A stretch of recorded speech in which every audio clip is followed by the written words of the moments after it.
dropping it on you motherfuckers. Fuck that little skinny white chick that people show up to play with. What's her name?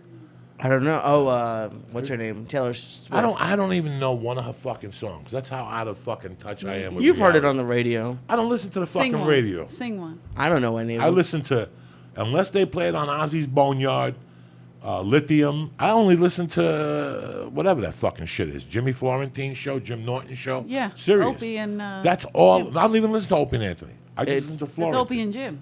Whatever the fuck it is. I don't listen to anything Norton, that they talk on. Florentine. Mm-hmm. I listen to music in my fucking car, and there's never nothing new. It's Lithium. It's old school. Fucking Ozzy's Boneyard. The 80s. The one after that, classic rock, whatever Classic the fuck Rewind. that is. Classic Rewind. You do That's the it. vinyl one. The vinyl, like classic vinyl, and every once in a while, I put on Studio 54, which kind of blows.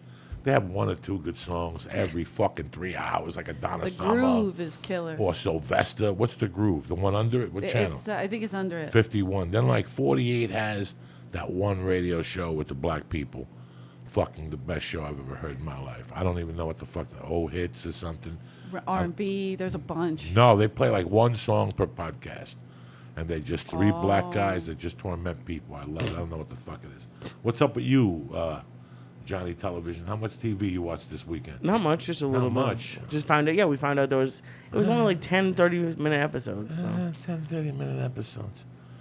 Went to the LA Fair, which was a lot of fun. Right. It was great. We were there all day. Right. Walked around. You had a good time. What'd you do Saturday? I took the stars that you gave us.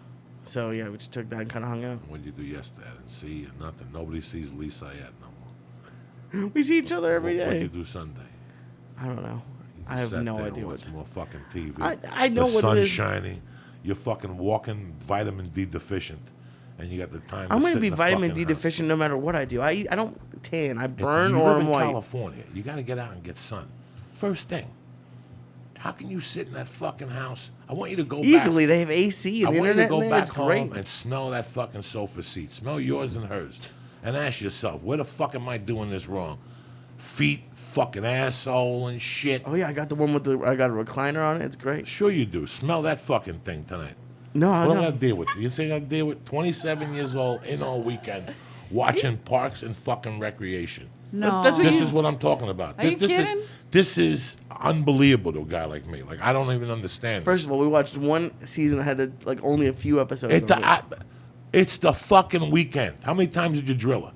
A bunch. No, how many? I don't know. How many? And not every day. I guarantee Yeah, every you didn't day. ask. No, you didn't. You don't have the balls to ask every day. Bend over. I don't have to ask. Say, bend the fuck over, you fuck. Papa's coming to town, the King Jew. That probably You wouldn't don't go over ask, too well. you just take. You just No, take, but you it's don't it's ask? not. I mean, I ask, but it's also You just probably like, invite her kinda over for the weekend when she got a period too, and waste that fucking time. We have right sex there. when she has her period. That's disgusting. Why? Ew. It's Really, dis- with everything you look at, that asshole. Mexican blood all over the place. Looks like Viva Zapata was It's there. not all and over the shit. place. Disgusting. Jeez, you don't do with girls on the period. Fuck, Doug. Listen, when a girl's on a period, I don't want to see the bitch. You understand me? Not even from a distance, not even from afar. I could sniff out fucking period. We just watched You the start episode. eating peanuts and get all creepy and shit. We did watch the episode of The Sopranos where Junior's going to Boca, and then everyone makes fun of him For eating pussy and shit. Oh, that's Tremendous. the best. That's a great episode. That's a great fucking episode. That's There's the some- episode that changes the series. Really? Because if Tony's wife had been quiet, hadn't like told like the secret, and Tony didn't lose his temper on the golf course, then no bad shit would have happened. Right. Everything bad happened from that episode. She got to deal with it. Because the mom and Junior put the hit out on Tony. Yeah. Everything bad happened. Nobody better than the mom in that series. Oh my God, she's so scary. She's the best. There's some good fucking TV now on those Netflix and channels and shit. Yeah. That Ron whatever Perlman show looks okay. I'm gonna start watching that. He plays the judge and his son kills himself, and that son with the show. Listen, man, I don't like sitting there and watching TV, but when you go out at night and do comedy, now that I don't do blow. See, when you do blow, You gotta find get on shit to stage do. and then Yeah. you do blow, and that's your fucking night. But now when you don't do blow, it's kind of interesting. You come home, you get some coffee, you get a notebook, you think of the jokes that bombed, you think of what didn't bomb, you know what I'm saying? You watch a little TV. I'm so happy to hear you What's say up, that. cocksucker? Look at you. Nothing. sitting I'm there. high as fuck. What's up with you? It's different. coming when you get listen. In the old days, as soon as I got off that stage, win, place, or show, whether I did good or bad, didn't matter. Didn't care. Because I was going right to that bathroom. I didn't care if Wheels was watching me, and I was going to do two Yes. fucking blasts of death. He wouldn't watch you then unless I you would- went in the ladies' room. And then I would go right to that fucking bar and get a double or a shot. And Yes. that was it, just to get the blood going. And then after the alcohol came down, I got in the car and I got the fuck out of there and went home and finished the package. So it's a complete different adventure now. I don't even know how to act, Yeah. especially going to the store, because for years, that was my MO when I went to the store. I was really scared of Does going it to the trigger store. you there at all? Because some people can't. No, They'll do their that's set for and they run pussies. out. I agree. No, I that's think for it's a pussies. pussy thing. When I went in there for Marin, that was the first time I went in there. He I was hadn't- like that in the beginning. I He had- got better now. Did he? But he was afraid to come in. Yeah, I hadn't been in there at all, and somebody, I go, Lee, I got to shoot at Comedy Store. And a couple people like, are you concerned? I'm like, no. Well, not only were you shooting at the Comedy Store, they made you do fake coke, right? I'm an adult, you know? Like, I'm a fucking adult. You know what I'm saying? Like, sorry, I got a nut stuck. That's all right. Get it. Get It's it. clean. You It's get- clean. I went from jiu-jitsu, but... And I remember going there, and I got really sentimental Yeah. when I walked in. Those were the two reasons I went back to the store, was walking through there and knowing that I had so much time invested. Yeah. And I'm not talking about fucking time in the belly room No. or time dicking around. I'm talking about sweat. I hosted in that motherfucker. Fuck yeah, you did. And I put all that time Fat in there. baby. Fat baby. And then I went home and I had to do a colonoscopy. Ooh. And you can't sleep after a certain point. You got to drink this fucking vinegar at like 2. Yeah. And I drank the vinegar and I started smoking pot. It's not really vinegar. It's some juice they give you to shit your blood out or whatever the fuck. And for some reason, for years, Marilyn Martinez would torment me about being there. We would talk about comics like that shit you were watching this weekend. Yes. Like if you came to me and said, "Dog, I watched 3 Pink Panther movies with what's her name, just to show what real fucking comedy is," I'd have no beef with you.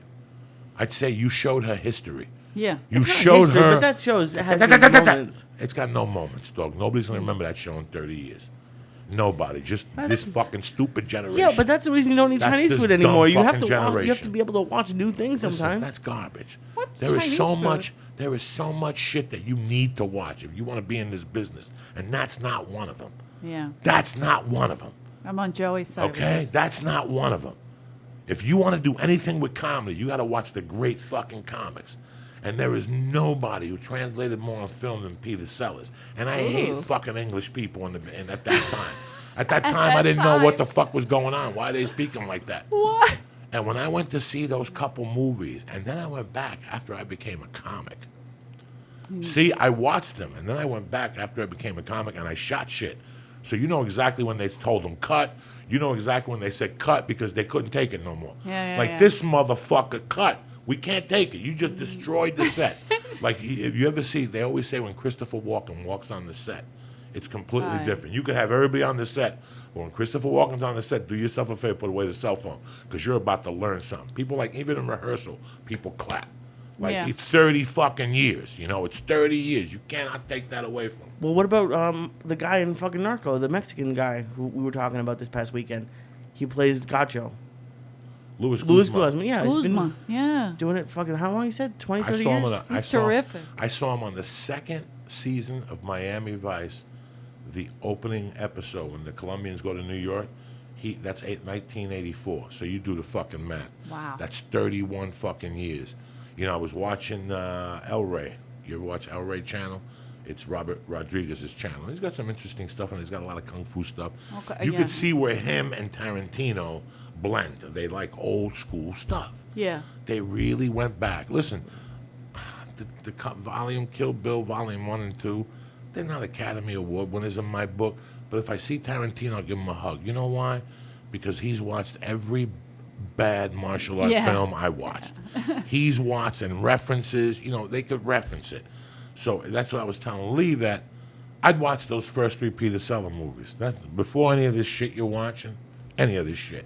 Any of this nonsense, that 90210 black people in prison with the lesbians. I don't even know what the fuck you're watching. Oh, Orange is the New Yeah, Black. I don't I even know like what the that fuck one. you're watching. I watched that one. If you, and that's what happened. I had tape being there, and Marilyn Martinez was a big-time Catholic. Yeah. Big-time Catholic. And she Huge. used to always brush my balls about, watch being there, watch being there. I couldn't sleep and I had some weed, and I smoked, and I watched Being There, and it just took me. That's Dice's favorite movie. I mean, a movie has never taken me like this. Like, that I broke down emotionally in the living room, like you do when you're 9 and you're making your first communion for the first time, and you go down there and everything's a joke. For me, everything is a joke until I got that wafer in my mouth. And I sat down and knelt down. God touched me. I remember feeling like, that's why I hate going to church sometimes, because it's reality for me. When I go to church sometimes and I sit in and I'm a little high and it's 7:30 Mass, and I'm not really ready to accept this, but I start looking at the 12 stations of the cross, and by the time I get to him getting picked up, dog, I break down. That's what I grew up in. Yeah. That's what I fucking grew up in. So when I saw Pete, now I'm watching a guy, Lee, that was my comedy idol. Like him, Jackie Gleason, and what's the dude who a tit would fall out in front of every show? The English guy. Benny Hill? Benny Hill. It's That's as good amazing. as it gets in my world, especially after you've done Love Benny comedy. Hill. And you want, and so now I'm looking at this guy that I loved. Oh, please. Now I love this guy that I looked at as one of the best comedians of all time. He don't do a comedic thing in Being There. Not a comedic thing, Lee. Like, if I go for drama shows sometimes, it's like a cop asking me questions. After 3 questions, even me being dramatic, you're going to get a howl out of it because the way I say it. What do I know what the fuck he was? Something, I'll stutter and get a laugh. Most producers don't want that. Yeah. And they'll go, Joey, we really love you for the role. But after the 3rd line, you have this fucking howling. This is a TV drama. It's a TV drama. So Peter Sellers, have you seen Being There? Yes. When you watch it, and what's her name was good looking in that movie. Yes. She was beautiful in that Yes. fucking movie. When I watched that movie at 5 in the fucking morning, it just taught, like I had to get up, smoke pot, light a candle, make breakfast. No, I couldn't even make breakfast. I remember saying, when I get back and sleep, I'm calling the store for spots. That was the reason why. That's how much I that love movie that. touched me, because Marilyn, so it was Marin and that movie. How crazy. Just because That is Marilyn something. always referred Yeah, that yeah, movie to me. Once I saw that movie, So you though, never watched it when she was telling you to watch it. who You the ignored fuck? her. Yeah. Listen, in I get it. From like I was telling Lee, from '88 to 2006, I only watched what was important to me. Right. I didn't go out of my limb because I didn't have time. I was snorting blow. I was doing comedy. If it was something that motivated me, I'm in a hotel room and Goodfellas is on, I'll watch it. If I'm in a hotel room on the weekends in fucking Philadelphia, Well, Goodfellas is killer. and I watch Gangland in a hotel. Yeah. Do I stay home and watch it when I'm home on Friday morning? Fuck no. But when I'm in a hotel room, I Not at can't wait to finish it. 27. I can't wait to finish radio. So I get back to my hotel room, eat a fucking sandwich, and watch Gangland. And remember, here it starts at 6. So in New York, it starts at 9. So it goes till like 3 in the afternoon. So I'm in fucking heaven. But I got nothing to do. I'm in a fucking hotel room in a strange city. I could either get up, go to the museum, which I'm not doing, or I could sit here and watch Gangland and find out what black people are doing in Joey Atlanta. Diaz don't hit the Met. Fuck, I did all that dumb shit. Imagine. I walked around for years. You do that as a feature act. Oh, how When you're a headliner, So you don't have true. fucking time. You have so much things on your mind. You have people paying money to come see you that want to laugh. When I'm a feature in front of Joe, do you think I gave a fuck who Yeah, came? you go Who do didn't come? whatever. I had 20 minutes to do. I just go up there and do stupidity. But if you want people to keep coming back, you gotta get up. you got to get up and give them some love. So I'm not out, if I'm out fucking around all afternoon, with people, eating hot dogs, by the time I get there at 8 o'clock, I'm all hot out. Yeah. I'm already Interesting. cha-cha-cha'd out. There's not a lot of ha-has at There's the Met. no ha-has Well, at the fucking Met. So you could go to the Met and get a little culture. I made Dice go last summer. Me and his wife got him to go. It was pretty amazing to watch him. What is this shit? Because Walking around. I'll tell you why it's amazing. We didn't have a show The that same night. reason though. why my wife has a great time with me. Because where I come from, you don't go to the fucking Met. No, me either. Okay? So when somebody makes you go to the Met, at first you fight it, but then you actually have a great time. Yeah. Like my favorite place in New York City. Listen, when New York sneezes, all you little motherfuckers catch a cold. Yeah. End of story. But my favorite place in New York is smoking a joint, going to the Museum of Natural History. God What? God forbid I catch an egg roll before I walk in there or two. God forbid I catch an egg roll by mistake, or 2 good Sabret hot dogs, or a good fucking those steaks on a stick that you put on the gyro and eat it. Yeah. God forbid on the way in I catch 3 or 4 of those. 2-3 hours at the Museum of Natural History. There ain't nobody better than you. With a Walkman on, stoned to the fucking gills, and you get the thing, and then you go out, you hit the fucking tuturuts, and you come back in again. That's my world. That's number 1. Number 2 is going deep into Harlem, getting a bag of dope, and getting some Cuban food or some black soul food or some barbecue, and going to a fucking triple feature, like a Clint Eastwood triple feature for $3. What? And listen, anybody can go to movies with white people. Go to movies with black people. That's Those are what the people, best. right there in Huntington. This is 30 years ago, ladies and gentlemen. I don't know how it is now. But I watched all those movies. That's an afternoon for me. Everything else, going to the beach Yeah. and all that shit in Not New big on York. that. I'm not going to San Gennaro Feast when I go back there. Yeah. I don't like none of that shit, man. I really like, when I headline Friday and Saturday, I like to relax. Yep. I don't want no drama. Hey, let's do dinner. Do dinner with your mother. Not this time. I'm by myself today. If not, I got to talk to you about the chicken. What do you think about the lettuce? Yeah. Then I'm fucking What do you wearing think myself out. Yeah, I don't want to wear myself out. I just got so many fucking cocksuckers in me. What's up, Lee Syatt? So no more of this shit on the weekends. You understand? We do the same. We like the same things. It's just fuck going outside. That's why you get a girlfriend, so you don't have to go outside anymore. Good. I'm going outside. My boyfriend cleaned my windows today. You got to go outside Kill and it. get early in the morning. You got to go out and greet the day. How can I talk to you at 9 and at 2 o'clock you're headed to the gym? You sat there for 4 hours looking at what? Doing what? How can you sit in the house at 9 in the morning once the day opens up looking at TV? Where do you go at 9 in the morning? Anywhere Out? but in that fucking house. Really? Listen, third thing I do is take a shower and wash my pussy so there's no misunderstanding. Okay. You ever get up and you're all little bots and you're fucked up, and at 11 o'clock you realize you haven't taken a shower? It's because you didn't Yeah. take a shower. Yeah. Take a fucking shower. It wakes you right the fuck up. Don't show up by me with fucking curls and that fucked up hairdo. Take a shower in the fucking morning. I agree. And it brightens everything. And once you take a shower, it's like your mind Opens tells your everything up. body, why did I take a shower for? Let me go outside and see what's cracking. And you go outside and you look and you get some air and you thank the Lord for giving you another fucking day. Look, who's ever running shit on the sun, thank you for turning it on another day. Somebody paid the bill for the sun. Somebody paid the light bill. They paid the Thank light you. bill. Something. And by doing that, now you're like, well, I got to do something. Well, maybe I don't have to go exercise. Nobody says you got to go exercise. Who am I, Jack Go LaLanne? for a walk. Yep, Go Jack for a walk. LaLanne. Roll that number. That same joint you smoked on your balcony. When was the last time you smoked a joint, just went for a walk to think of ideas? Uh-oh. You don't. I've been telling you for 10 fucking years. Smoke a little joint and go for a fucking walk. See what Poor happens Lee. to you. See what happens to you. I live next to a Popeyes and a Wiener Schnitzel. Where am I gonna walk? Oh, boy. To Popeyes or Wiener Schnitzel. But if you notice, next to the fucking Popeyes is a yoga studio that's offering a free week for free. I can't do And yoga. they have beginner yoga. Why not? How many classes am I gonna sign up It's for? better. It's a free Well, week. You go in if there like it's a free, Jew. You go in like there for a a week, and Jew. on the 5th deli, you run the fuck out. I hurt my wrist. I'm on disability. I shouldn't have been here anyway. I'm doing Bam. kettlebells, jujitsu, the gym. I'm That's gonna it. Go to yoga. That shit you're doing at 24 hours, that don't count no more. Yes, it does. Walking up and down, that don't do nothing to you no more. It It doesn't. something You're better. beyond that. You're way beyond that now. You can't. A year, he's been on the elliptical like a Momo. A year. That's it. It wore off. It's lying to you. The things in your hand It's are lying to you. lying to you. I don't know if that's accurate. All right. I'm telling you right now.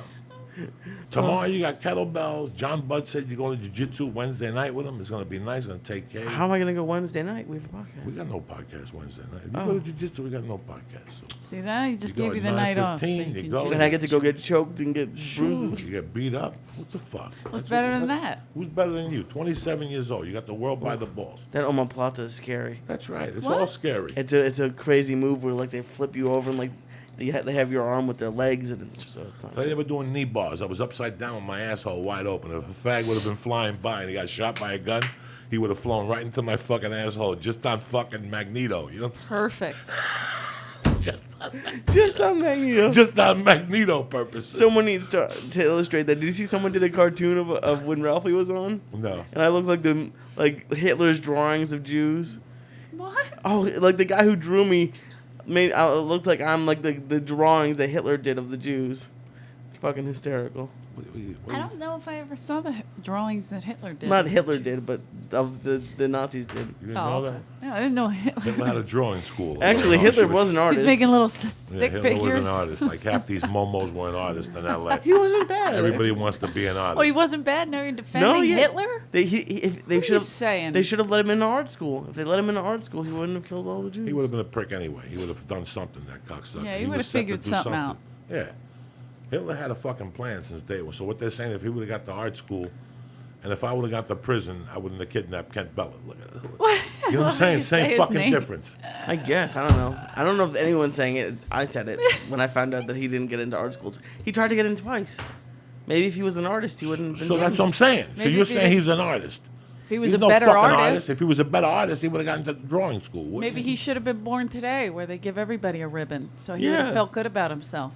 Too bad. He was born in a day where you got to be good or you Everybody's don't a get in. fucking artist. Now hold on. Yeah, Let me throw. but Let you me gotta throw. be good. Let me throw a piece of fucking peanut butter on that white wall. Boom! I'm a fucking artist. And there's always 3 jerk offs that are sitting there, I'll scratching buy their it. chin, Yeah. going, "Oh my God, that's brilliant." He's a Whatever. It's just a genius. different society to get into. Now even comedians they're artists all of a sudden. I'm a fucking comedian. Please. I don't know about no artistry. I know how to tell stories at Hashway's Deli. That's my university. These guys go to Juilliard. They're walking around half retarded. I learned how to do comedy 101 at Hashway's Deli on a bus. That's right. You know, what the fuck? I'm going to go to fucking Improv Olympic and jump around with those fucking momos. Please. I And learn would how to- pay oh, anything to see you. Here, hold on. I'm a there. lizard. Hold on. Here I am. I'm a lizard. I just Well, saw a you- lizard. I almost died coming up the stairs. He was 3 inches. Where? Right downstairs. Little fucking lizard ran from me. You don't like lizards? Yeah. No. Dog, let me tell you something. I'm a New York City kid. Let me tell you something. When I was a kid, I used to live in the city, and I would go to Miami in the summers, and they had tons of lizards. And the first week, I couldn't sleep. No, Just I agree. knowing Just that knowing they were lizards there. could come in my fucking window, I would have a heart You attack. saw dead bodies and lizards scare you? That's different. That's different. They're dead. They can't crawl on Yeah, you while that's you're only sleeping. that's only an AMC, and this fucking Yeah. generation Yeah. sits there and watches a bunch of idiots walking around fucking dead. Walking Dead. Get the fuck out of My here. brother Tommy watches marathons. It's crazy. Sylvester's are people who dress up and go down the Jersey Shore and walk around like they're half dead. No. Listen, the best thing you could do to those people is get a machine gun and spray them. While you're down, just spray them and do them a favor. Look, you're half dead already. You're walking around playing a TV show that That's shoots in Atlanta fucking like a Momo. I've done a lot. Listen, I don't know what the fuck is going on with society. I was just, It's a mess. I was in the office before and I could hear the Scientology movie. Oh, it was great. Okay, and the first thing I'm thinking about in the back of my mind was, let's be honest with ourselves. I haven't heard one fucking black voice or Mexican in this. This is a white retardation that Absolutely. you would join this shit. First of all, they blackmail you. There's no way about it. Yeah. They Isn't Will blackmail Smith in the it? fuck out of you. Isn't Will Smith one of them? Yeah, but he don't count. Is he ain't he? no fucking. Yeah, he supposedly Tom Cruise yeah, but got I him in. think they got him later. Like where I'm serious. Like They got him. he's- They got him recently, and that's why though him and his wife are breaking up. She went in there and said she sucked 1,000 black cocks. They told him he went fucking bananas. He takes it in the ass. Yeah. You know, they both of them have allegations. The chick, I remember Eddie Griffin. She's a lesbian. Right, she's a lesbian. Eddie Griffin saying that she used to hang out at the store. Yeah. And that she used to hang out at the store selling credit cards or boosting cards or whatever the fuck it is. But once she got with Will Smith, she cut all that communication Yeah. off. Or something fucking She was crazy. a little bit of a hood rat. I Something remember, crazy. Yeah, and then, but now like they're talking about, oh, we're in an open relationship. She's gonna pull more than him. Well, She's yeah, gonna get because more she pussy fucked- and dick than No he could way. ever get. Absolutely. She fucked Jennifer Lopez's husband. That's how the whole thing started. He's Will Jada Smith. If Will Pinkett. Smith was walking around, he could get anybody. No, You don't not think like so? her. Not well, as Will much. Smith supposedly, the word on the street was he was fucking the butler on the show, Okay, on him and the okay. on that No, fucking The show. old guy, get And that's the why they fuck canceled outta the here. show. I swear to God. Listen, let me tell you something. When I first came to Hey, this man, town, I got it's sat from down. West Philly. I got sat down by 2 black people who read me the riot act on my beliefs. The problem, the difference between the white community and the black community is the white community will give you up. The black community, listen, the black community has known for 30 years that Eddie Murphy is gay. Now, this conversation we're having Yeah. does not change how I feel about Eddie Murphy or anything. I'm just telling you the hearsay I've had. I know 2 police officers that have said that second time they Sure. caught him with the transvestite in the car, that was the second time he got caught. The one time it got publicized, and he didn't go down there anymore. You know, I hear these stories about him going back to Long Island before Saturday Night Live, that he has allegations of being gay. Again, Yeah. it does not affect how I feel about him or his comedy. I don't care whether you're gay or not gay. Yeah. It's the guys that now, Let me tell you something that I noticed. If you told me 18 years ago that Eddie Murphy was gay, I'd punch you in the face. Once I saw him at the store, You knew. I knew. Yeah, me too. Didn't mean anything to me. Again, doesn't mean a thing to me. And then I had a friend at the Best Damn Sports Show, and she was blacker than black. And she Okay. liked me. We used to talk all the time. And one day I asked her, and she just opened the valve up and told, because she was older. She was, 58, and she was like a wardrobe chick, and she was in that clique with Quincy Jones, and and all of a sudden she Wow. opened the valve and just told me about, you didn't know about Eddie Murphy? Oh my God. And then Banks. Who? What's the crazy black guy that used to hang out at the store with the drink, jiggling it all the time? He said he was Richard Pryor's manager. David Banks, God rest his soul. Love David of my fucking life. Banks. That's my boy right there. He just passed away. That's right. That's You my and him man. were tight. Yes. Okay. So David Banks He is used up to there tell- one night. He used to talk shit, Lee Syatt. Now, what was Eleanor was fucking everybody. That's what he would say. Mitz is fucking everybody. That was his. He his... told Eleanor, me. what was he really Richard Pryor's manager? Yes. No, he Okay. wasn't his manager. He was a writer producer, and he worked for everybody. You could Google him. You could watch him at the roast. I believe it was a Paul Mooney roast back. Oh no, it was a Pryor roast back in the day. And Paul Mooney and David Banks rips everybody, including Mooney, which he always picked told on me- Mooney. he He told picked on me- Mooney so much. Oh my God! He was told me terrific. one day out of the store that Paul Mooney sucked Richard's dick in the blue, in the green room, in the main room. He goes. He would say, "Everybody, Mitzi is fucking everybody," and then he goes, "Even Paul Mooney, he had his brassiere on and he cried the whole time." And Paul Mooney, "Hey motherfucker," and he'd say right in front of him, Right in and front they'd of him. fight, and they were Oh, my so God. funny together. Guys, I wish you could see this. This is real Black America. No, before you all- can Google it. It's This is fucking hysterical. awesome. It's, I'm up there one night. I don't know nothing about nothing. I'm a fucking dummy comic, just waiting for my midnight spot. I go at 9. That's all I had was Yeah. the comedy store. Guys, when I tell you that's all, I was like Richard Pryor in Office and the Gentleman. That's all I had. If the comedy store, the doors open at 9, I was there at 10. Yeah. 9:30, waiting for a fallout. You never, Dave. look at him. Look Oh how my young. God. Oh You my wanna God, watch he it? was Yeah, really yeah. young. Put it on. David Banks. Most people know Richard as a comedian and an actor and so forth, and that ain't even how he started. He started as an athlete. He was a pretty fair athlete, too. Oh, yeah, he was an athlete. He wasn't no boxer. You can see that. He wasn't no boxer. But he used to get down on baseball and with his usual style, how he used to see how he can rap. I remember that I was with him, man, out at Dodgers when they had the annual tryout for the spring training, and all the ball players came out on the field. They had this long socks, the spikes. Richard fell out on the field trying out for the team. He had on some hip huggers. San Remo boots, Big Apple hat, cocked ace deuce. The man came out on the field and said, "What do you want out here?" He said, "I came out to the ball yard, baby, to try out for the team." He said, "What position can you play?" He said, "I can handle them all." He said, "You mean you can play all positions in baseball?" He said, "Yeah, I done already told you, man, what you keep asking me for." So the man said, "Well, I'm gonna ask him 2 or 3 questions and I'll shoot him on to the exit gate." So he said, "You can play all positions in baseball, right?" He said, "Tell me, can you play third base?" He said, "I'd turn a hot corner cool." He said, "Can you play shortstop?" He said, "I pick it like pepper, you know pepper's hot." He said, "Can you play second base?" He said, "In and out the hole all day, can't drink, don't miss."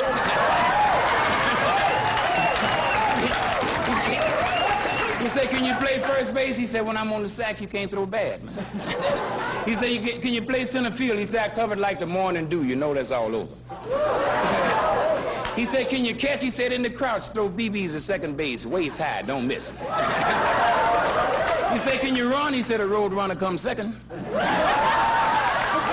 He said, "Can you bat?" He said, "Inside my pitch down the middle all day, outside over the fence, can't pole."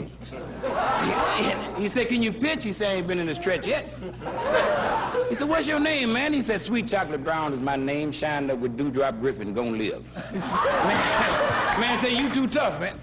He said, "Tell you what, you get on out in left field." He said, "What?" He said, "You get out in left field." He said, "Which way is that, man?"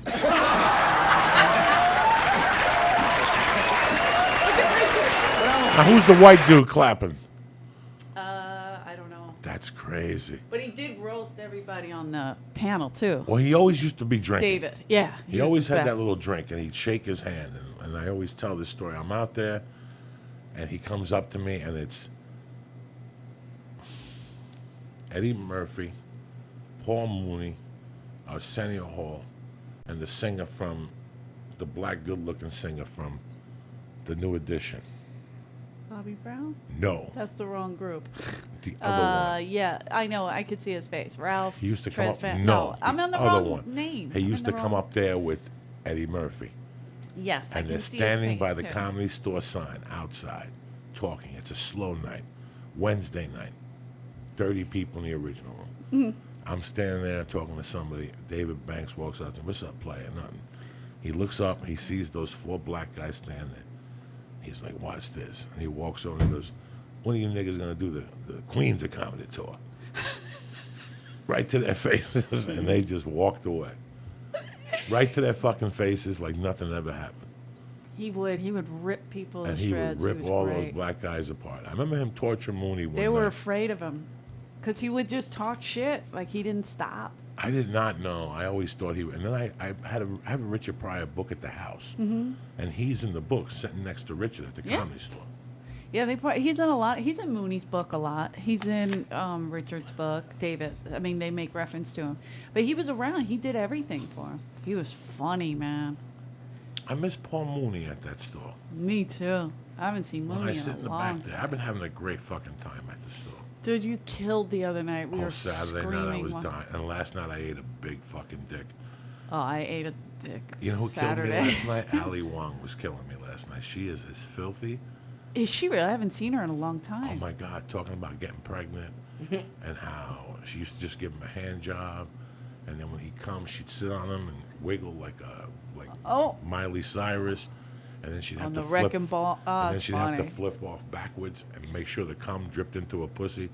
So she's standing on her head to She get said, it to. oh my God, she was saying some wild shit that, the reason why she decided to get pregnant wasn't because she was old. It wasn't because I was getting old. It was because She's pregnant? I wasn't getting as wet as I was when I was 20. My pussy was drying up. She goes, when I was 20, I'd feel my pussy at work, and if I took my fingers out and threw up the peace sign, there'd be a string in between them. I mean, she was saying. Whoa. And I went up there and fucking tried to follow her and just died. I would get them and lose them, get them and lose them. And it was just, it was okay. It was, Salami was there. Salami came down. It was yeah? okay. The Comedy Store. The Comedy Store. That's how the Comedy Store That's just the is, way man. the OR is. I ate it in the main room late night Saturday. Ate it. I mean, I was all over the place. It was fun, though. It was Saturday night. Saturday Late Show, I don't know what the fuck. Everybody killed. It was a great Everybody show. killed. Bill Burr, I was telling Lee Ugh. today, it was something that Bill Burr is getting funnier and funnier because He's his always- writing yeah. is getting so insightful. He was talking about his wife not having sex with him. Oh, that and was being the mad best. and how he feels like a relief A pitcher. relief pitcher. Just shit that it's you still wouldn't one even out. think of. And it's so entertaining. For a guy like me to go up there, Neil Brennan was killing me. Yeah. Neil's Brett great. Ernst was killing me. I love to go watch comedy and fucking laugh from my heart. Yeah. I really want to laugh. When I go up there, I really want to fucking laugh. That's why I miss Andrew. I miss Andrew in more ways than one up there because Andrew, a lot of people avoided Andrew because he's real. Yeah. And I like that about Andrew. I learned a lot from Andrew. Oh, my God, I Not only learned did so much. Andrew inspire me to get on stage, watching him, Andrew taught me how to act Yeah. with one short conversation. Do the audition backwards. Oh, Who says that type of shit to you? Andrew, because he has balls of steel, Andrew. yeah. He told me that when he booked the show on NBC, he made sure the guy kept the camera rolling. And it was the shit he was doing in between that got me the job. He asked Michael Mann, so tell the fucking idiot to keep the camera moving and fuck around. Let the guy know you're a personality. You're not there. I'll never forget the speech he had with me. Yeah, And how that he was found Crime out a year Story later, way Crime back? Story. Yeah, wow. He was going to Rascals and it was too late. He was already fucking sold out. And they called him that Friday, like that Thursday night. Dice, having an education, talking to Dice is 4 years. Like I mooched on to Andrew and I didn't have to ask him. He knew what I wanted to hear. Yeah. After every set, when he'd see me in doubt, You know, Andrew had been there. There's something different about a fucking jerk off. Yeah. And there's something different about somebody who's paid their dues. You know when somebody's paying their dues. Yeah. I know when somebody's faking the funk now. It's just very simple So many. to show you when somebody's, and they'll call you and telling you how, oh my God, and you know it. You know it because I know what it's like. I know what it's like to do 4 sets. I know what it's like to do 4 sets and bomb at 3 of them. Yeah. And I know how you're supposed to act and feel. You know, that last bailout is the store, but fucking, you got to follow somebody who's dead. Jesus Christ, I'm going to get 4 beatings tonight. Yeah. You know, and then and you bump it. You know, I was telling Lee 10 years ago, like as of 2006, I was one of those guys that got 20 phone calls a day of people telling me, like, dog, I'm doing this, I'm doing that. What the fuck is going on?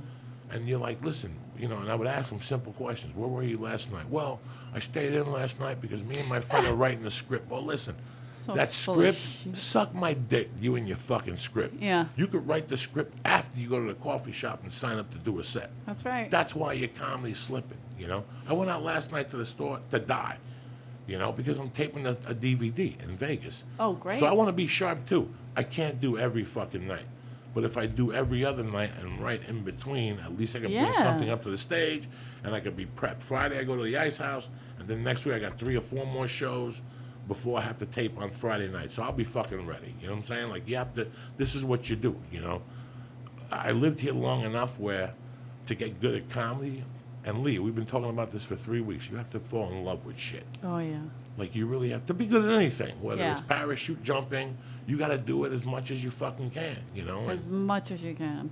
Last night I had a show and they canceled it, and I have been doing so many sets this week and bombing at most of them that I literally was like, thank God, because I don't think I could take another I can't bomb. take another fucking bombing. That's how it I felt. can't take another bomb. And then me and my boyfriend, we made tacos and we just chilled out. We were just like, screw it. And then he washed my windows this morning. You don't get any better than that. You're touring That's not a lot, I don't know. metaphor. That's a real thing. You're What? touring a lot. Yeah, I'm going out a lot. I mean, not touring so much. I mean, just doing spots. Like when I'm in LA, I do as many spots. So you do the second spot before Andrew.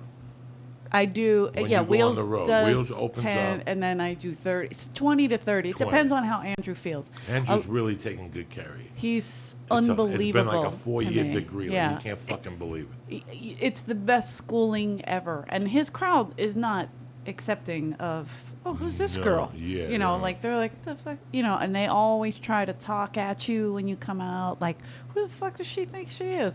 You got to win him over. You got like only a few seconds to do it, and it's been. He's like, just get out there, just punch him in the face, just keep punching them, just keep hitting them, and that's what I do, and it's great. And it's weird, like when I go in front of a regular crowd, I'm like, how come they haven't thrown anything at me yet? You know, like you have to transition, so it's like learning so much. I did that dirty at 12:30. That crowd was so polite, but they were terrific. It's crazy how polite they are. Ah, They I was don't like, laugh at real dirty whoa. stuff. Yeah, They don't depends. laugh at It real was, dirty yeah. stuff. They freeze up a little bit on you. You know, Yeah, they like the racism. I gotta be honest. Yeah, there was they like- because there was like a Well, yeah, patch of black people over here. The Mexicans were over here. The white people were in the front. I was like, whoa, this is segregated. It's like Philadelphia. I feel like I'm home. And they just went crazy. They loved like stupid shit like that. You he's know. putting a nice thing together at the side. Yeah, and there was Asians. I mean, it was really awesome. nice. He's That's really killing nice. it. Yeah. He's killing it. I It's love really that nice guy to that see. runs Mike. Yeah, I like he's when great. I like when people put labor into comedy Yep. and it comes back. So many people give up after 3 weeks. So many people that have no vision give up. Like they get Yep. a comedy room and nobody came. Well, that 7th week. Just That wait it 7th out. week could have been the Yeah. week where some chick with a big mouth comes in, has a good time, somebody fucks her in the hallway, and she goes and tells Wow. everybody how cool that place is. Because it's all about for it to be cool, to go Yeah, down there and have a good it's true. time and giggle and have a scene. Somebody sells ecstasy. Somebody wears a Sinatra hat, right? Somebody's got to have a hat on, a goatee and suspenders to be. Oh my God, Oh my God, you look this so is cool. great. Yeah, and a This picture is of fucking, awesome. a picture with Hitler on a horse with a gun in his hand, something obscure. With his drawings in his Yeah. hand. Well, what Yeah. about Ari? You guys are gonna film his second season now. Yes. Coming up. Ari, what? His Oh, show. what's This is happening not now? happening. Oh, Yeah, yeah, great. whatever the Oh, fuck wait, it what is. is it called? This not is what's not happening now. This is not happening. This is not happening. And that started off as a free show. Oh my God! Yeah, it was just something fun he was doing at the store or wherever. He would The do it Improv everywhere. in the yeah, back. that's right. I did it at the Improv twice. So In the back with Mark Maron. I did it the first time. Eric, is that right? Eric Abrams. Eric Abrams. Yep. Yeah, I in remember. the back for no money, no booze. Yep. And then they moved it to the big room. Yeah. Then they shot it for the internet. Then they shot it for Comedy Central. It's been an amazing run. It was really just has. an idea. Yeah. I And got then to do it with Greg Fitzsimmons. That was great. Christmas Stories, because he's so sick Irish. I love him. I love him. Do you like Fitzsimmons? I was just on his podcast He's last week. outstanding, and he has crazy stories about like just silly things growing up Irish. I don't know if other people are allowed to, but like, you know, your aunts and uncles were allowed to hit us. Do you know what I mean? And so he talks about this beating that one of his cousins got from not their parents, somebody else's parents, and everybody was fine with it, and he just had to sit in the room with the coats bleeding. Remember? How much has time So changed good. in 30 years that there was a time when a neighbor could kick you in the ass, Goddamn right. and now your parents aren't even allowed to touch you? Nothing. Yep. It's the craziest. I blame the internet, social media. Because if you hit a kid today, they'll take a picture and put it right on Instagram. Daddy hit me, you know. And then they get 50 likes and dad goes to jail. I don't get it. We couldn't do that. But do they not listen to the parents' side if they do call the kids and the kids call the cops? Do they not listen to the parents? And the parents? No. First of all, I'm the kid's parent. You should not even be here. Exactly. Let me tell you what happened. Yeah. I was sitting at the table and he disrespected me. I threw a glass of milk in his fucking face and sent him to his fucking room. What's wrong with that? I'm not hearing anything weird at this point. Except for milk. We probably wouldn't have milk at dinner. But you know what I'm saying? Are you throwing the glass too, or just the milk? No, just telling them, you know, whatever. I mean, Well, no, of course the when you glass raise goes. a child, there's a way to raise a child. And I'm not saying beat him with a fucking stick. I only got but hit a kids- couple times. Like I got spanked a few times, but like the threat of it. When they spank you, they put The you over threat a of knee. it, right? No, I don't even think it was over the knee. But then after the first time, right, and your parents threatened with that, you were scared. And you stayed in line, correct? Yeah. Right. Oh yeah, my mom was super strict. Yes. It's weird seeing kids like who are like that's one thing I never bought about The Sopranos, the way that his kids acted. No, I don't think that he would have went- happened. But he did. He went with her. He went on the split. Don't do that. Let them, let's be this way. Let's nurture them. And they changed it. No hitting the kids, things like that. He wanted to. She wouldn't let him. Like it never makes sense to me when a kid goes like in a show like a parent asks a kid to do something and the kid's like, "Oh, Dad, that's like I would No. the thought of it now, and I haven't lived at home for over 9 years, still makes me like Yeah. it would feel weird to do that. I'd lose my teeth. My mom would smack the shit out of me. I got my niece. I have a new roommate. My niece is living with me, 23 I years met her. old. Yeah, I met her at the store last week. Please. She's trying to be nuts because she grew up like that. Let's talk about our feelings. Spoiled. I want to express myself. Yeah. I live in a studio. This Express bitch is like, yourself I'm not while you're sharing sweeping anything. while you're scrubbing the fucking sink with a toothbrush. She That's how don't you clean up express after yourself. herself. I don't know what happened that to is this goddamn fucking kid. shocking. That I never thought my mom lifting a hand to me growing up was abuse at all. Yeah. I could tell you that I deserved everything I got from her. Me too. I was never hit wrongfully. When my stepfather came into the picture, he switched it up. When Juan got out of jail, married my mom, and moved in with us, she wasn't hitting me. He was getting notebooks and making me just sit there and write. Like if there was a problem at the house, that's it. No, just sit there and write. Right, what? Lines. I will not lie to my mother. I will not lie to my mother. I Oh. will not lie to my mother. Wow. I remember It's like one school. time. Yeah. One time I had to write them in the front in English, and in the back in Spanish. Yo no voy a colonial a mi mamá. That means I won't fucking argue with her. And I would sit there, and then if I did something really bad, he would take the chair away, and I'd have to kneel on two beans. Okay. That sounds better. But he didn't believe so. But Yeah. this was 3 or 4 days of coming home Yeah. from school at 3 and writing till 10 o'clock. So you eat dinner, you shower, but the whole other time, you're just writing, bitch. I don't have kids, but like I could see like a little tap on the head or maybe like a spank, but when it goes past that, I think I don't know, but I see you. Depends on how bad the I kid see is. how sweet you are with Mercy. Yeah, but she's also going to be 13 one day. And there has to be somebody who's firm, and there has to be somebody who could talk to her. Yeah, but what there The has to be a biggest line. lesson. Listen, my mom would blast. This was the MO in my house. I did something. My mom would have 1,000 things on her mind. Fucking come over and blast me and yell at me and ask me why I did it. And then anybody who came by, my mom would explain to him, "Fuck him. This is what this motherfucker did to me. Yep. I'll fucking kill you. You ever do something like that again." Want to hear what your And somebody would go, grandkids "Denora, did?" for the love Yeah. of Christ," and she'd say, "Fuck that motherfucker.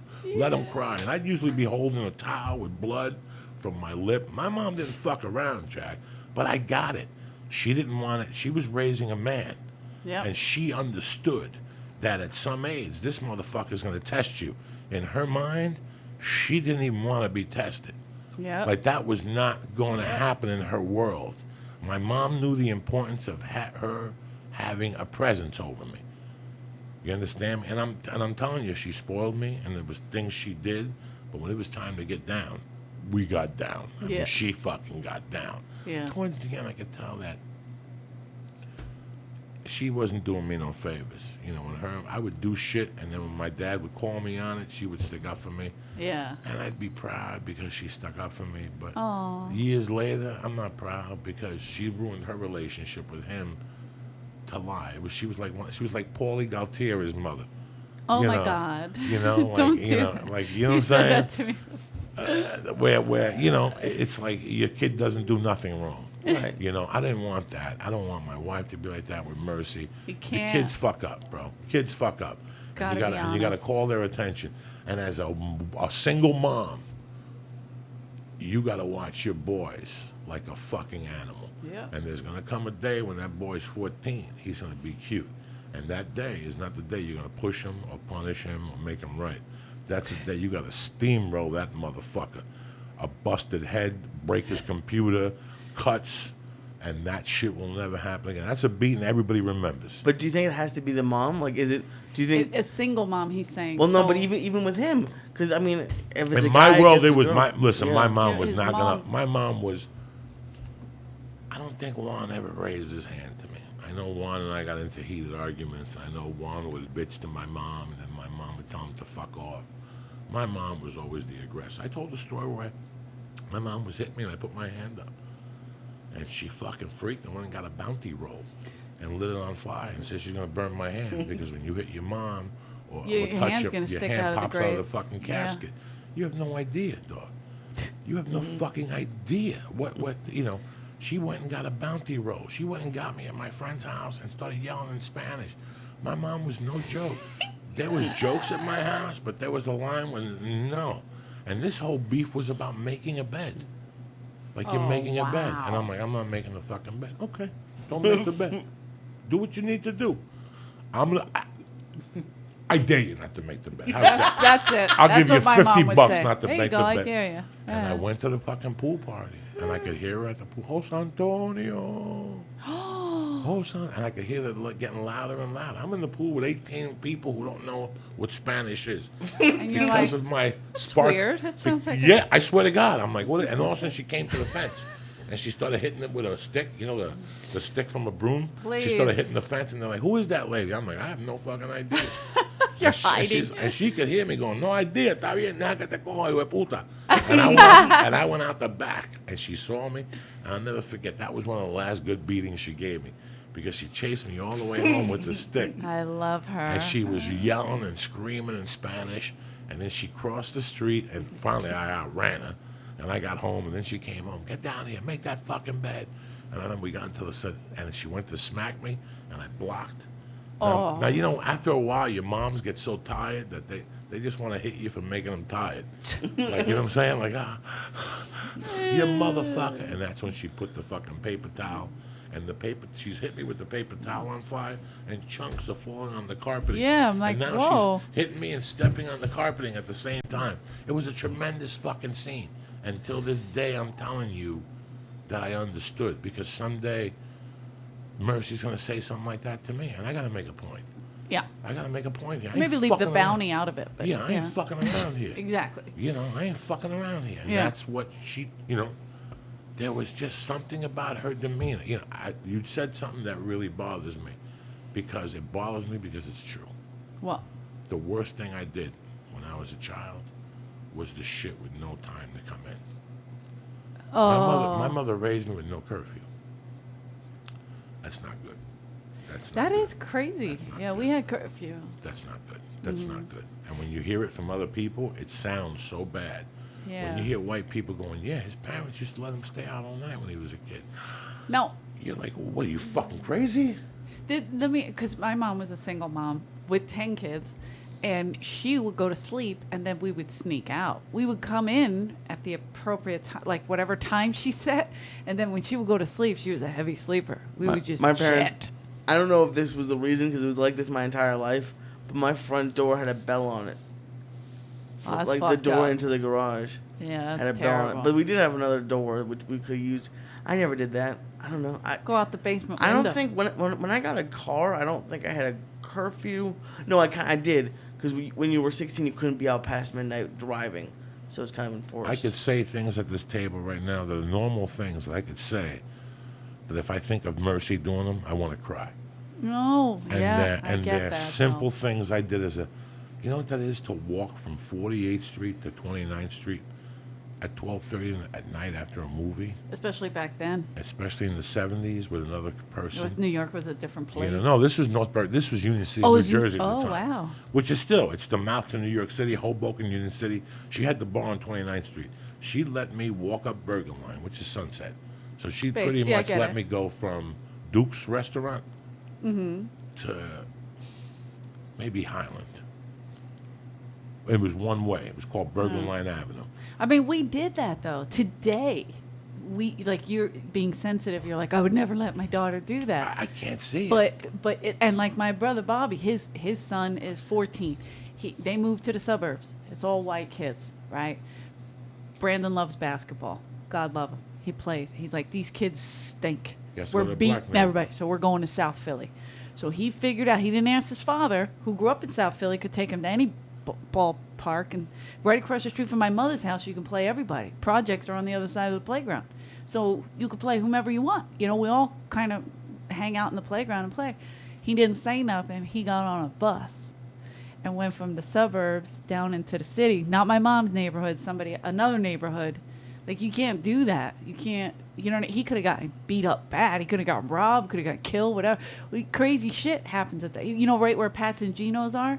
He went there and played in that playground with those kids. Now, how far does he live from there? It's about a 20-minute car ride.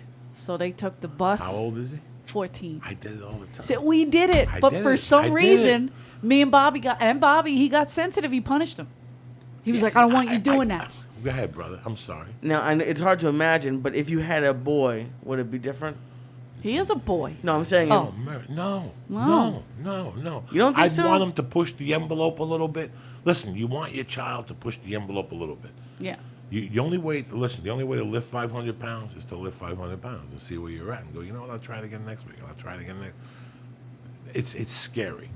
At 5 and 6, I was already crossing the street to go to whatever supermarket, Boost Bounds, Yeah. whatever the fuck it was, the Jew supermarket when I was a kid. It was on 88th Street and Broadway. She begged me not to cross Broadway. Begged me. Yeah, come on, huh? I'm crossing Broadway. Nothing. It's two crossed little fucking streets. everywhere. I went crossed everywhere. I love hot dogs. listen. If there's a hot dog on the other side Well, of the boulevard, you fuck it. don't understand the worst thing about being on a diet. Yeah, you can still eat 2 hot dogs or 2 buns, and that's it, and put a little sauerkraut on it. But when you're a fat fuck and you go down there and you don't even tell your friends, you could devour 8 of those. And even if you know that there's another guy that has the same You hot eat dog, 8 on the street? I could Just eat one after another? Before, to my daughter's eyes, I could eat 7 fucking Sabrets if That's you let me. If I smoke hysterical. dope, you go to a Sabret store that's got good sauerkraut, good onions, and I'll mix and match. I'll open up with 2 mustard and sauerkrauts. If they're good right there, He's opening up. throw me 2 more with chili. What is opening up? Like the Just opening the up. Let's see stomach? what we Let's see got. what we can put in Let's see there. what we got. A skin pop. Let's see what we got. I might get 5 of them and one of them is bad. Now I'm stuck with 4 fucking bad hot dogs. Right? Because Just to point out, amazing. this is the street. This isn't like a place with a table. You're just like, No, Yeah. where do you buy hot It's a dogs? cart, man. Anybody can make Oscar Mayer hot It's a dogs at cart. the house. when you invest in someone, you look somebody in the eye and go, how are the hot dogs today? And he goes, they're fucking off the chain. I just put them in there nice, said Brett's. See? Let's open up with 2 with sauerkraut, a little bit of mustard, brown, please. With Let me get extra bacteria. Let me It's get a Coke in killer. a can. Let me get a Coke in a can. Bam. You open up with 2. And after you wipe your fingers with that hot dog still in your mouth, as you chew it, you go, let me get 2 more with onions, right? Let's see how the onions are. Let's see what happened there. Look at Lee, he's getting hungry. Once you inhale those I'm 2, starving. once those Me 2 too. onion ones come at you, those red New York onions, it's over. Then you tell them, let me get another can of the Coke, and let me get 2 more. This one, give me 1 man. chili, give me 1 chili with raw onions, and give me 1 with raw onions and mustard. So now you had the whole spectrum. No chips in there? No chips. Chips are for amateurs. I ain't got when that Chinese kid eats 200 hot dogs. You see him eating chips? Oh, my Fuck God. no, he eats hot dogs. There's no chips. That's for amateur. Is that today? Yeah, Labor Day, Something right? like Where they that, have right? the- Then right there you're lurking. You've already had 6 of them. You know your mom is making meatloaf with mashed potatoes the way you like it. You're gonna have to smoke another joint, but you say, "Fuck it, I'm not coming up to this neighborhood for a while, dog." Uno más, por favor. What do you want on that one? Fuck it, it's your choice. Throw the dice at me and shit. I could inhale 7th Street hot dogs in New York when I was running in New York, and now too. I got no shame to tell somebody. I love Now it. you only do Anyway, the 2? fucking point of the story, and 2, and I walk away. All right, good for you. 2 and I'll walk away. The point of the story is when I was a kid and I first came from Cuba, I thought that hot dogs would make you a better American. Wow. thought that if you they ate lie hot to you dogs- over there, don't they? No, I just thought this was an assumption that I made.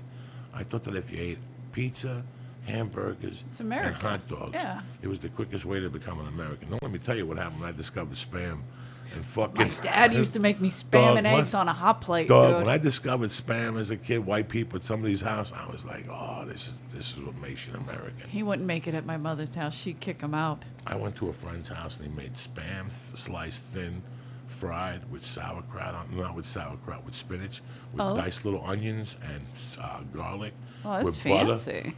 Oh my God, fucking Spam with spinach. When I was a kid, I thought I was gonna be Popeye. Because who the fuck eats spinach by that like Popeye? You gotta be a jerk off to eat a can of spinach. But with Spam, fuck it, I'm in. Kill it. Oh my God. Anyway, the point being, oh shit. Oh my God. It's Monday, the 7th. It's a holiday today in Cuba.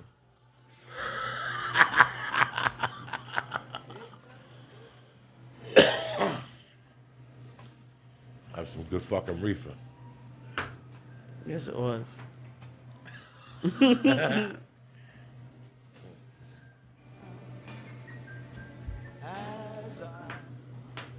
Anyway, the thing why I'm disturbed at this whole hot dog story is because my daughter loves hot dogs. Oh. And I gotta switch them up on her with the turkey ones, which I fucking hate, but my wife says it's better. What hot dog story?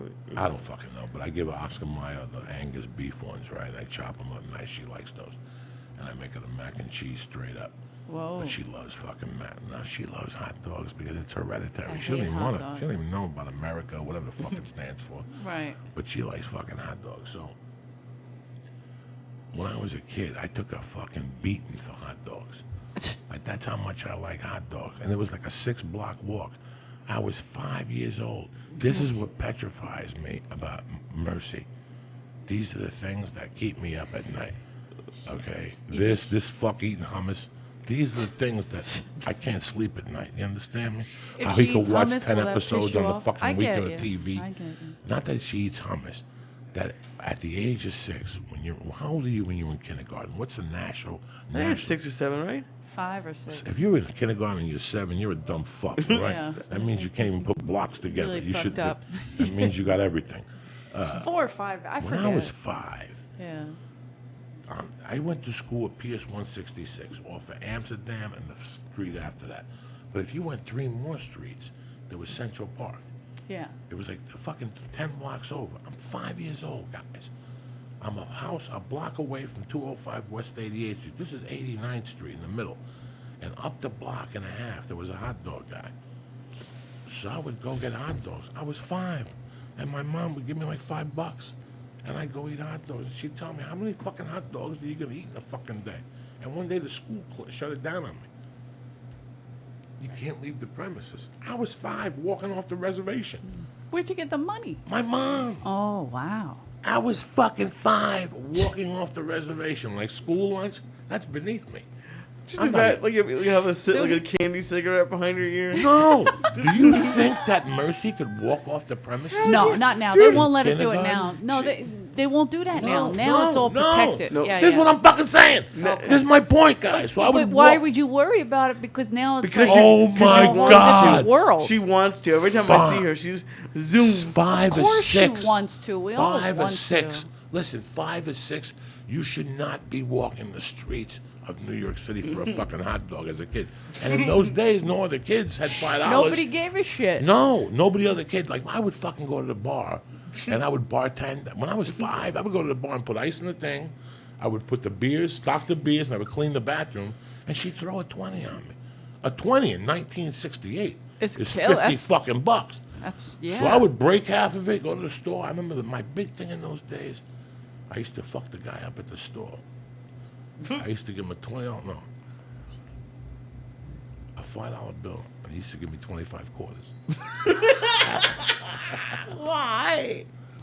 What? Does that even make any sense? Now, how many quarters in a $5 bill? Not bad. 20. Wait, Yeah. 20. Okay, but why would he give you 5 I extra? don't know. One time I went in there and he gave me 25 quarters, and it was like, I didn't tell nobody.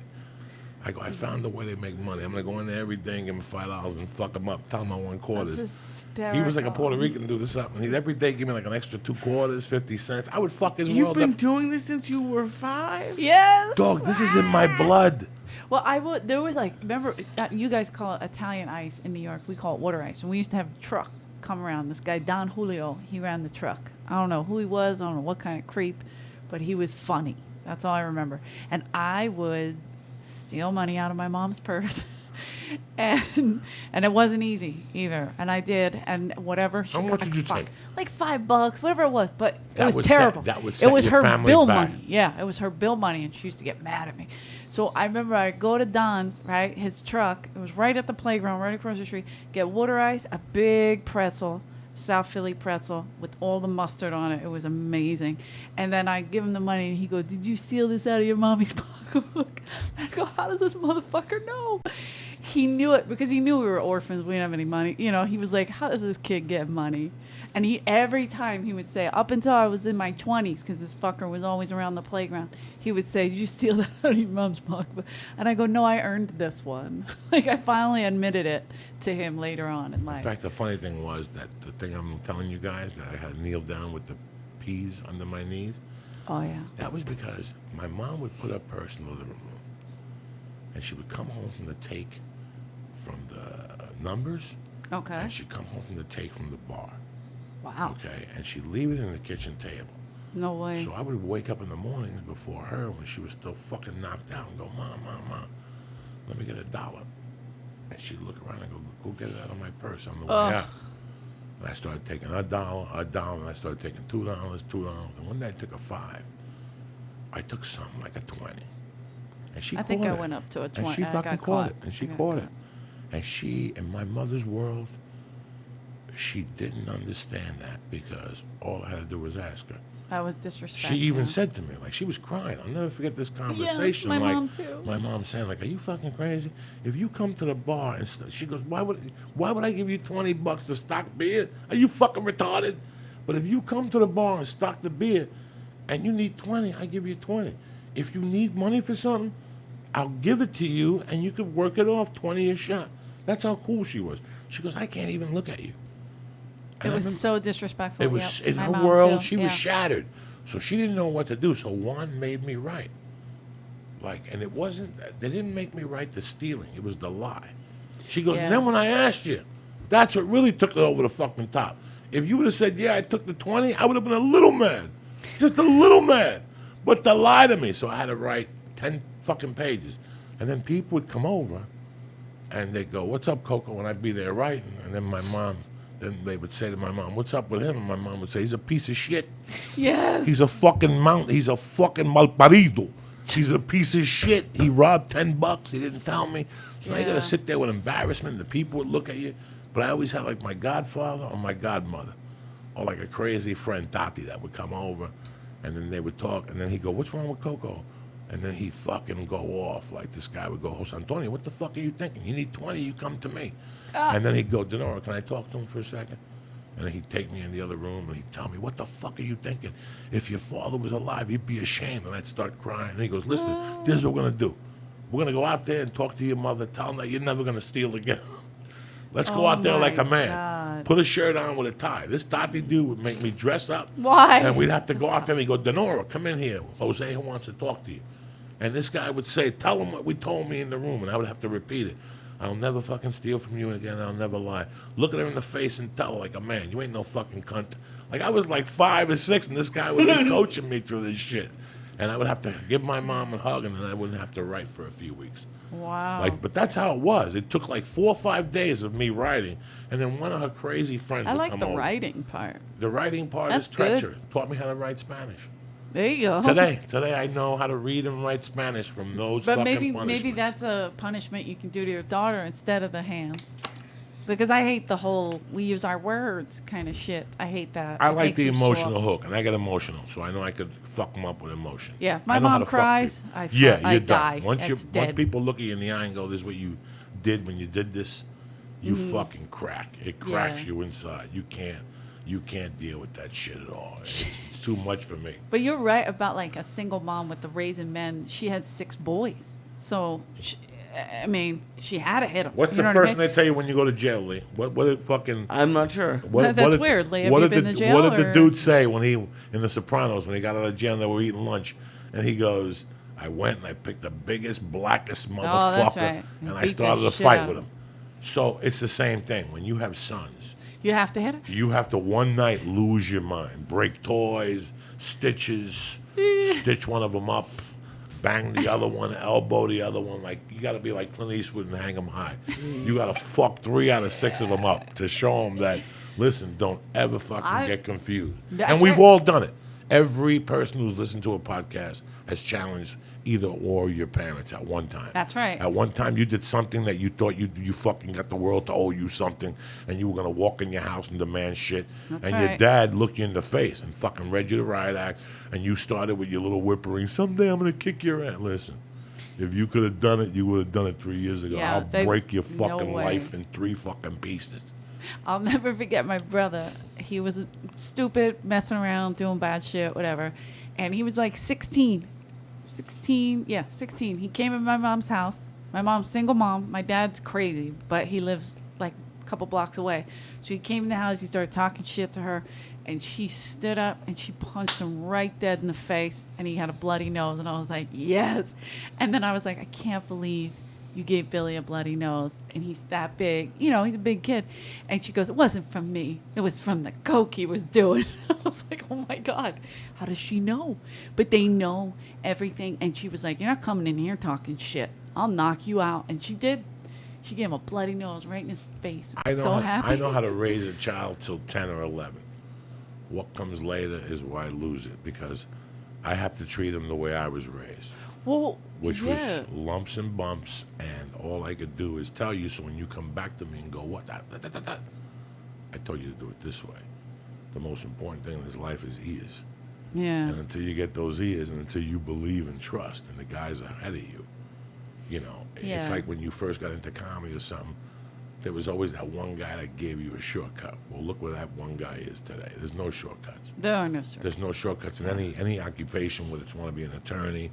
We'll do it this way. I only read the line. Okay. Yeah, yeah. You don't have to go back. You either Then pay that's me my now or attorney. pay me fucking later. Yeah. So it's just parenting after a certain age for me is going to be very rough. Well, they have to learn. You have to be willing to let them What's the pot episode learn in their my own house going to be? mistakes. Have the right. What's the pot episode in my house going By to be? then it'll be legal. What? It doesn't matter. What's the You still- alcohol yeah, level you in my still house going to can't. be? What's the questions going to be? What are the questions going to be? Do you answer to them that, yeah, one time I went out with Lee and we snorted 2 8-balls and we got this Chinese chick to suck my dick? You know, your daughter sees that Is shit. that a story you Maybe tell? save that for later. Do you tell that story at their quinceañera? Well, here's that? the thing. That remember 2 things. You hearing and you seeing is 2 different things. Yeah, You know, 2 different fucking things. I saw my mom doing bumps, guys. but you also can't forget what you did growing. Like okay, you saw your mom doing that, so you're saw the her change. doing You're it. not going to do that in front of your kid, right? No, I don't Right. do it now. But what Oh, I'm that- saying is, right, but I mean- even the reefer, Yeah. even something as the reefer, you don't want to go there with your kids. It's like No. opening up a little door and you're not going to be able to close it. So where are you gonna smoke? By that time, listen, she already looks at me when I go outside.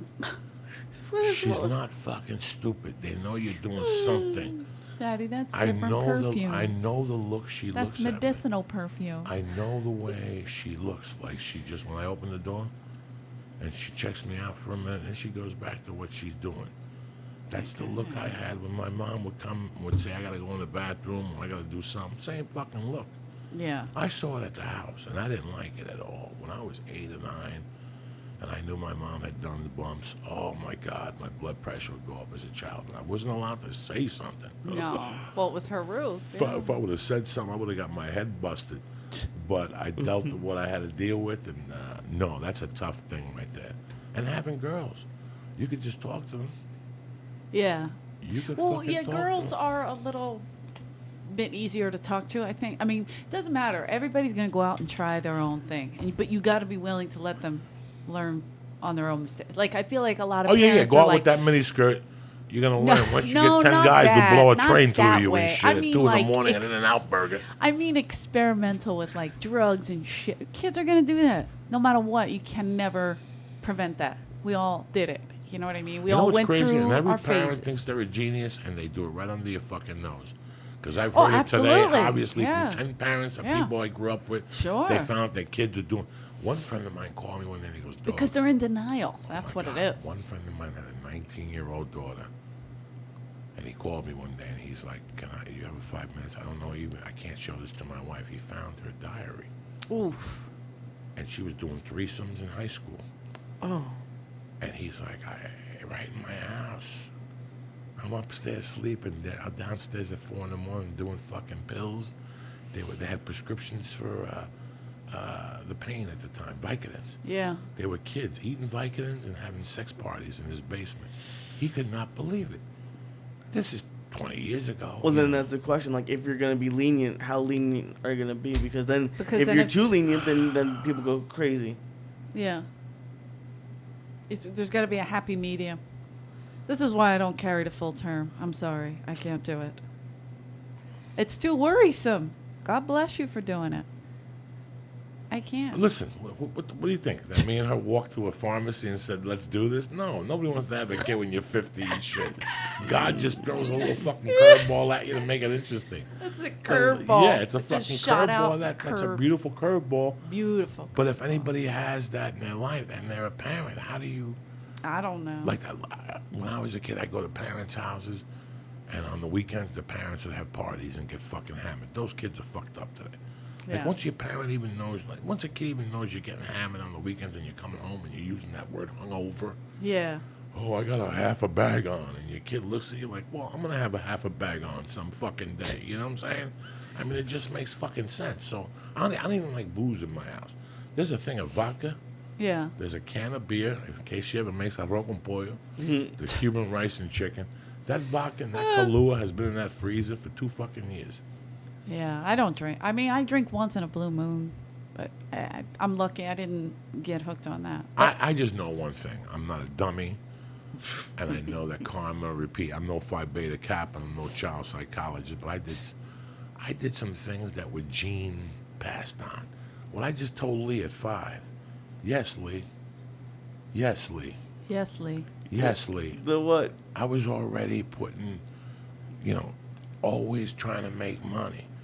I was always at that age putting $3 away, $4 away for a payday. I always was going to buy something big. And then, again, I got hooked on pacifiers.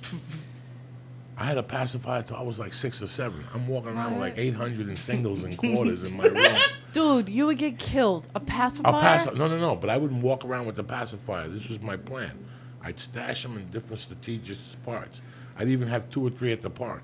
And when things got heavy, I called the timeout, and I made believe I was looking for something, and I'd suck the pacifier, give it 2 or 3 good sucks, and put it right back under the rock and go mingle. And I never got I don't raped. even. I What don't this even is- know how to handle What that. This is happens if you're out crazy. walking making a deal and then you need a pacifier? What do you mean? Like if you're like out making like out doing your shit, making like selling shit. At that time, I wasn't making. I was playing. I used to steal teachers' editions of books and sell them to kids. That's hysterical. Can you fucking believe? At that age, I remember them calling my mother in and going, "What's he's running What's a he business? doing? He's running a business. He's running a business selling." And then I would take the toys from the lunch and I would lock them in, and everybody had to give me a dime, or I wouldn't give the toys back in the sandbox. I was treacherous. You know- Debbie Dominguez had like 6 gorilla Puerto Rican brothers. For Love it. a quarter, she'd get a 45 single, lift her shirt up and put it over her titty, and her nipple would pop out of the hole for a quarter in the 1st grade. This is what I was doing. I Those was are good fucking, people. And my mom, You're having a show? no, just me and her under the fucking monkey bars. And then I banged Yeah. my head on the monkey bars one day, and that was it. No more monkey. I love the monkey bars. I used to hang upside down on Yeah, my knees, flip around. clap like a momo. Ew, And like one, a momo. You're an idiot. How can you go I'm in the fresh monkey from- bars with all those dimes in your because pocket? I was good at All it. the Oh my time god, I was before. fucking Zippers. terrible, guys.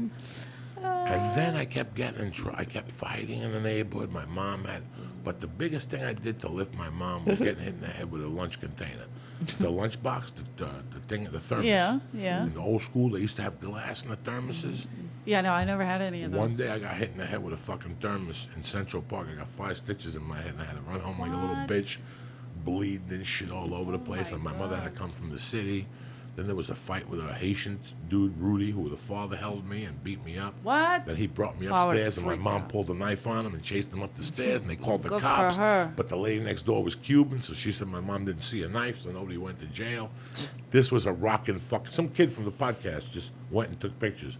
Went all the way upstairs to 3A and took pictures to the building for me. Oh, for real? Yeah, somebody just Wow. recently went. I get pictures sent all the time of Sacred Heart School That for was pretty Boys. cool, yeah. We got pictures sent at 205 West 88th You know, Street. you talked about on stage going to Brigantine Castle. I don't know, dude. I never had so much fun than when my dad took us to Brigantine Castle, and my brothers did what you guys did, what your friends did, or whatever. They were not my friends. Okay, they were They were just- kids from Passaic, like black. That's right. When you go there during Halloween season, they catered to people after 6. But between 3 and 6 in those days, your school would pay like for 20 tickets. This is yeah, we 30 went with years my ago. dad. Oh, you went So with your dad. It was just my dad, and he loved to scare us. If we wet our pants, he loved it. Like he loved to. I don't go in the ocean because of him. He bit my toe under the water. I never went in. I never went back in. He says it was him. I don't believe it. I don't like it. So he took me to the Brigantine Castle, and I'm with my idiot 6 brothers, right? And there was, remember the part where you go through and it's like rats? If you just you feel the tails on your ankles, motherfucker, and they had the noise, whatever. And I was my like, God. God damn it! And I'm freaking. My dad's laughing. I'm like, this motherfucker, right? He hates us. We would climb him. My little sister was on his back, Edie, and Bobby, my brother. He loved it. He just loved it. Took it all in. But Charlie and Johnny, they don't like to be scared. And when that guy jumps out, or somebody jumped out, and I think he had an axe. They beat the shit They out of beat- him. they We got in trouble and we got kicked out. I of had there. never seen anything like that in my I life. won't at go that to age. those things. You don't Why- jump at somebody. Why do you guys man. go to those things? No. My dad did it because he hated I went us. one time and I saw them beat up Dracula, and I never went back. Only black people would beat up fucking Dracula. They later beat. Oh, well, my brothers did too. I But got to the be best honest. thing about that beating was when they were dragging him. Yes. Saying, "Come on, motherfucker, fuck you, bitch," and he's like, I And don't know. My everybody's- guy was Dracula. He had an axe. I don't know. It Those was are great. And that shit I told on stage. There was He a did. time That was a funny where in story. the city limits of North Bergen by 38th Street Park, you signed your name. There was a hut in there. There was a hut inside 38th Street Park. It's still there. And Mr. Kettle worked that motherfucker. And you'd sign your fucking name. And then on Monday night, July 8th, a bus would come and they'd give you a little bag with salami sandwiches and a milk and like a fucking apple. That's hysterical. And you got on the bus and you went to Yankee Stadium, and they took the whole fucking park to Yankee Stadium. That park, 28th Street Park, like 20 people from each park that signed up first. That's amazing. And you went with your parent, and you went down there, and it was like bat night, and they made you sit all the way up on top. And this is what you need: 30 fucking kids from each park in North Bergen With bats. little fucking 2 feet bats. this is what you did as a township. You That's took your kids to hysterical. fucking thing, the all-star team, where it made Biddy basketball all-star. What does that have to do with a scary park? We're just saying that they took you to places, So he and was one just trying time to figure out. they took us there. The one time they took him us to, there Brigantine. to Brigantine Castle, wherever it was, somewhere in one of those places. And I get there, and there's 18 different of those yellow buses, each one representing a different school district. Yeah. And this was like Passaic, East Orange, and these black kids weren't fucking around, and they were in front of us. And black people don't like to be They scared. were in front of us. At that age, I had already hung out with tons of black people. But there was kids in that school that weren't apt to as many brothers as I was. I used to live up on 148 and whatever. But it was really funny. It was this one Christmas tournament that we played at. That my friend, they had two brothers, Juan Rodriguez, but his brother, they were both Juan Carlos Rodriguez. Oh, okay. So one was Juan and the other one was Carlos. Juan's hair went straight back, so Carlos wanted his hair to go to straight back. Juan died in 1987, got arrested sober. Carlos, he just came to see me when I did Miami Improv 3 or 4 years ago. And we're playing East Orange, the ghosts from East Orange. Now, because of the size of our high school students, we played all the black schools. Oh, wow. And Okay. Saucon, East Orange, Patterson East Side, Patterson Kennedy. You look at North Bergen's schedule from the 80s, you're like, what the fuck, Bayonne? These all had Jersey City. These all fucking... And then in the district was Hoboken. At that time, Hoboken was nobody was drinking margaritas in Hoboken and Belvedere's and hanging out. Right. Hoboken was with Sinatra. Hoboken from 6th Street down was black people, and everything else was Italian. Killer, yeah. The good old days. So I'll never forget at a Christmas tournament, we used to fucking bust Carlos's balls and call him Eddie Munster because he had the peak and everything. And we played basketball, and he go, Eddie, look at Eddie Munster. Dog, don't worry, you gotta call me Eddie Munster and disrespect me and shit. So I'll never forget, I'm like the sixth man freshman year, and I'm sitting there waiting to go in, and Carlos gets in, and they make him defend the ball on the way out on our side. So Carlos has to stand on the baseline, and there's a black kid getting the ball. But while he's waiting for the ball, he takes a look at Carlos, and he yells at his partner. He goes, yo, look at this motherfucker. He looks like Dracula. And we on the bench were like, we just fucking lost it.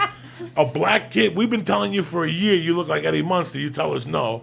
This motherfucker just called you Dracula. We weren't thinking right. Hysterical. Everything happened when we went into those neighborhoods. Like all those funny fucking things.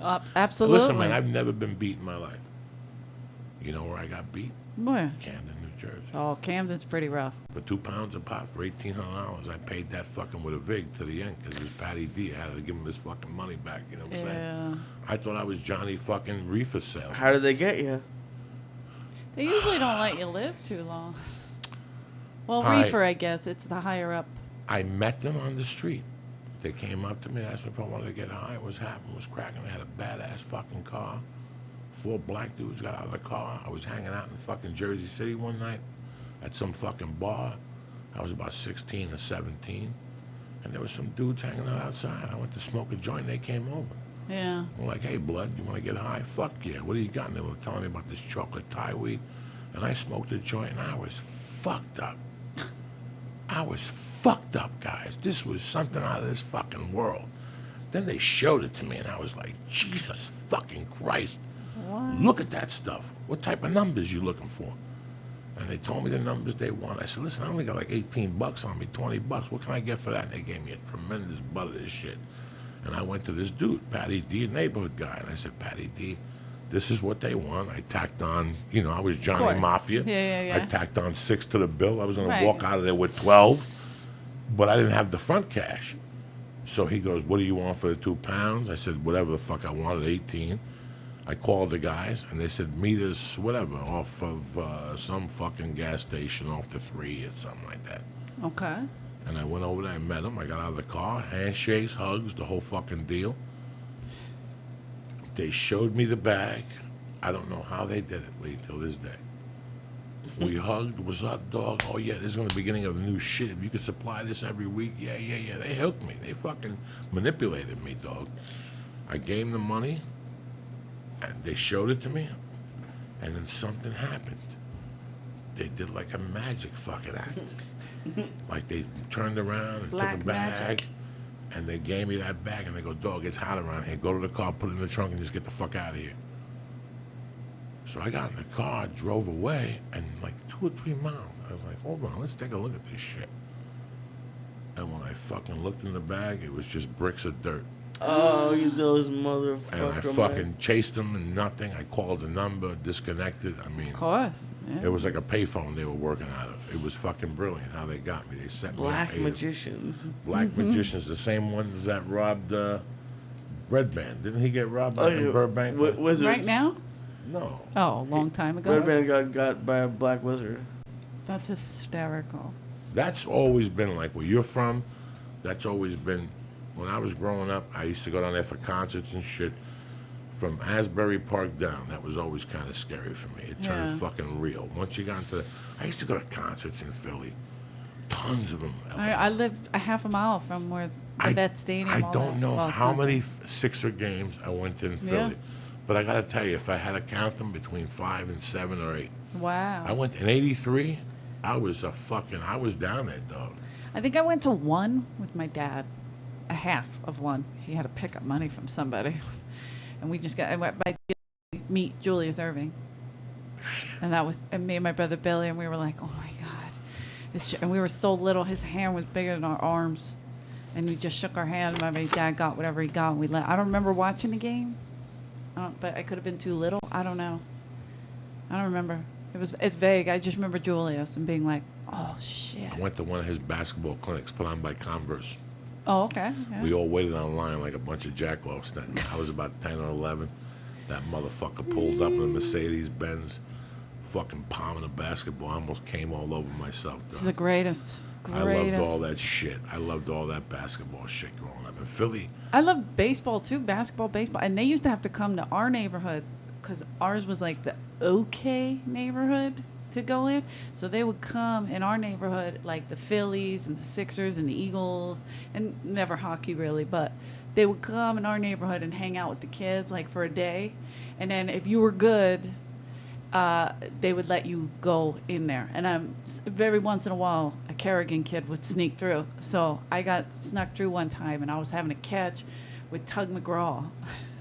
Used to be A pitcher, amazing relief. for the Phillies, oh my right? God, tremendous. So wait, I had him when he was a Met. Wow. He was a Met in '73. He was my favorite. was He was my 69. mom's See, when favorite. Tug McGraw was a Met. Now, was Tug McGraw, what's his name's father? Yes, And he never think talked so. to him. They've never Something spoken. weird, Yeah, there's yeah. something weird there. Well, anyway, we were. Then why'd you keep the fucking name? Because it's a great name. We were having a catch, right? And this was when I cut my hair off because I was transitioning at that point. I wanted to be a boy for sure.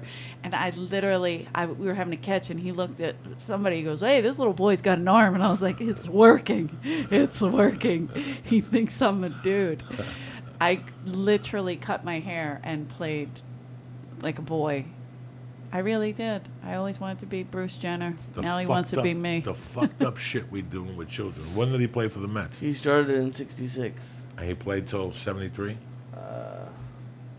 He was so cute. My mom loved him. My mom was a beer girl for the Phillies and the Eagles for years. I think '74. Because in '73 he was real vocal, but he had a weird way of pitching. He would get all fired up and shit. He was like the first Roger I Clemens. loved him. He Yes. would yell from the fucking Yeah. mound at people, would fucking say shit, fuck you, bitch. Must have been great growing up in Philly in those days. It's my favorite place in the world. I Still? go home in a couple now, weeks. is it yeah. gentrified? Yeah, There's a yeah, couple yeah. areas which is fun to watch if you go home, like on Passyunk Avenue, where you'll still see like the good fellas on one side, and then these idiots in their tight pants and rolled up on the other side. I'm like, somebody's gonna get killed. Let's just watch the fun, because there's no reason for them to be in that neighborhood, but they're trying to clean it up and ride their bicycles around. And they're like, hey. About putting cameras up and shit, on the other side, they're getting pissed off because they're putting cameras everywhere. It's just weird. It's just, not my mom's neighborhood though. It's still the same. It's still the same. There's so many pockets in South Philly that are still exactly the same. I love And that's why I love it. I love the old neighborhoods. I lived in the Italian section of Boston, and I had this neighborhood lived there for like 40, 50 years, and was convinced that we were stealing from her. and we would like Were help you? her with her group. No, Oh. she would like knock on the door like, we broke into our her storage closet. I was like, we don't have a storage closet. She's like, I know you have. I'm like, and I was like, ugh. But it was just like they've been there forever. It's great. Yeah, my mom's been in that house from the day she got married. Same house that we grew up in. So if they don't leave, they can't gentrify it too much. Yeah, not a lot of people leave. And I don't think they're going to want to gentrify that neighborhood. From August, like I first time I went to Philly was to see the Stones and Foreigner. But from August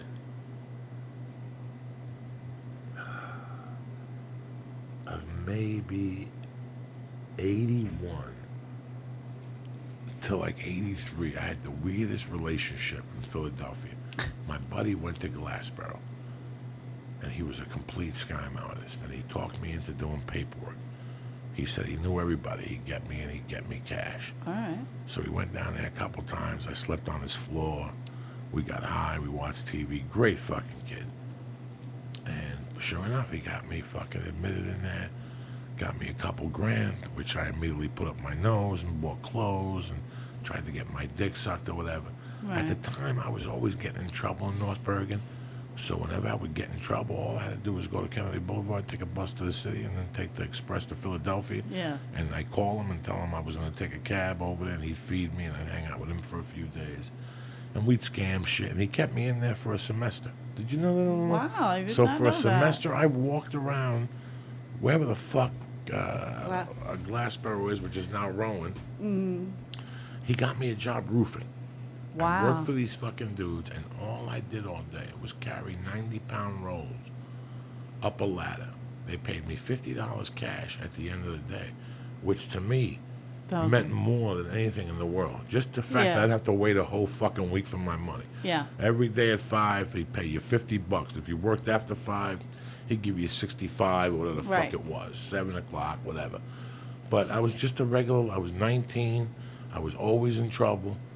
And whenever things got heavy that I owed somebody or I stole something I shouldn't have stole, I'd just hop on the bus Hide to Kennedy out there. Boulevard and go to Philly and I'd eat. And I used to fucking, I hooked up with a girl, Paisano. I never forget. She said her family owned the restaurant, like a hoagie place, Paisano's.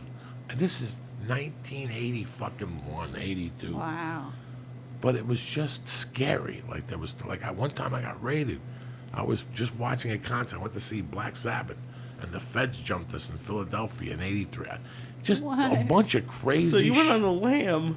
Yeah. And I just take the bus to Philly. So many people do that. They It go really back and wasn't forth, the hide out, lamb. yeah. It was just airing something out for a few days. Listen, let's pretend you go to the Comedy Store every fucking night, and I go to the Comedy Store every fucking night.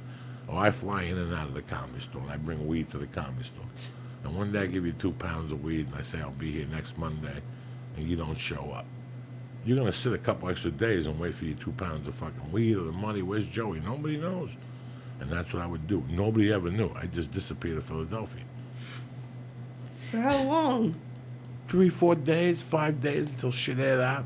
Give 5 people days time. isn't enough to give up like Sure. 2 grand. And listen, when you're mad at somebody on a Monday, how mad are you still at them on Friday? If they only for 2 pounds of weed. Not really that mad. You've already thought about other deals. You already thought about how you're going to beat them up. Now all you're doing is putting together a story and putting together a certain amount of cash so when you come back, there's no bad blood. So those 5 days, let's say you owed the guy $1,800, but in those 5 days you put together $1,200, $1,250. At least you got a story, dog. Let me tell you what happened. I was selling that weed. The cops were around the corner. I took the weed. I went down to Philly. I wholesaled it. I got $1,200. But listen, give me another 2 pounds to get the party started. Bam! There you go. You follow what I'm saying to you? You're always buying time. 5, 6, 7 fucking days. It's time. Stressful way to live your life. Oh my God, no shit. Why do you think I stopped fucking doing it? Why do you think I turned to the sure thing of the career of comedy?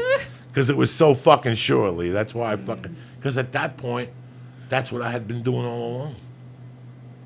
This is why comedy was so easy for me, because that's what I had been doing all along. Living under fucking crazy ass fucking conditions. And even if somebody was looking for me, somebody was looking for me. Even if somebody wasn't looking for me, they were looking for me. Because I was always creating some type of chaos, owing somebody for a gambling debt, robbing some drug dealer's house, robbing a regular house. And Philadelphia was just a fucking escape. Ba-boom. Bubble. And I think I even owed in Philadelphia, too. I think Yeah, I then even you have to leave there, then I you think have I had to leave Where there. did you go from Philly? Back to North Bergen. They ain't going to fucking take the There was bus. a lot of people that did that. Like, I had friends in Philly that would go up to New York for a little bit, hide out in the Bronx or Brooklyn or wherever. Like, they had buddies or cousins or something, and then vice versa. Like, people would just, take a break. The best part of your story is like no one ever like travels to get their money from you. Like if you're not there, like, gotta be a lot of people money. knew you were in Colorado. People knew you were in. Like it's amazing. No one ever was like, "Hey, I'm gonna go get that money." You understand that those people from that area go to Florida or they go to Atlantic City once a year, and that's a big deal. I brought pictures back that's from right. Atlantic City. Yeah, but that's a vacation. We went to see this. Giant We went to vacation. see this band at the Borgata. I don't even know what their name is. They were tremendous. And you sit there going, "Oh, this poor bastard." I went to this bar over at this place. You should have seen this guy. I mean, it's just crazy, Lee. What's to some people, what's an adventure. So I always knew people weren't gonna get on a fucking plane. Very seldom did somebody get on a fucking plane or threaten to come out. What the fuck you get? They wait. Lee, they wait because they always know you're gonna come home. And they hope they get you when their guard is down. That's why you throw them off their game. Because once a person leaves, they go around, they ask a few people at the bar, "Where's Coco?" "I don't know, I haven't seen him in a few days." "Wait a second. You guys are connected at the fucking hip. And all of a And sudden you you haven't haven't seen seen him. him in 4 days. You hear from him? No. Listen, tell him when you hear from him that he owes me $2,000. So now everybody knows Right. why you disappeared. Because, you owe that guy money. Fuck it. But you give him a few days to air out, right? Calm down. And if you do come back, you come back with an envelope and a story. If you don't come back with an envelope, there's a problem. Yeah. If you come back with just a story. But at least if you come back with 60% in a silk shirt or a fucking gold watch or something like that, it's Yeah. forgotten for a few weeks and it gives you momentum. Nobody wants an outstanding. If you come to me, Lee, and you owe me $3,000 for an ounce of Coke, chances are I won't give you another $3,000. But Right. if you come to me and say, "Joey, I only had $2,000, I had to pay rent, dog. This guy still owes me $1,100. I'll give you that."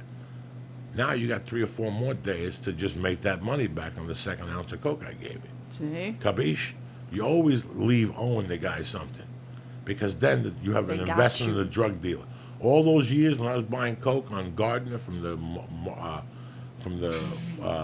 Martel cartel, Yeah. Right. I always owed a 20. Martel. I never went in there with a full envelope. Never. Why do you keep a tab? Because like that, they always got to answer the phone.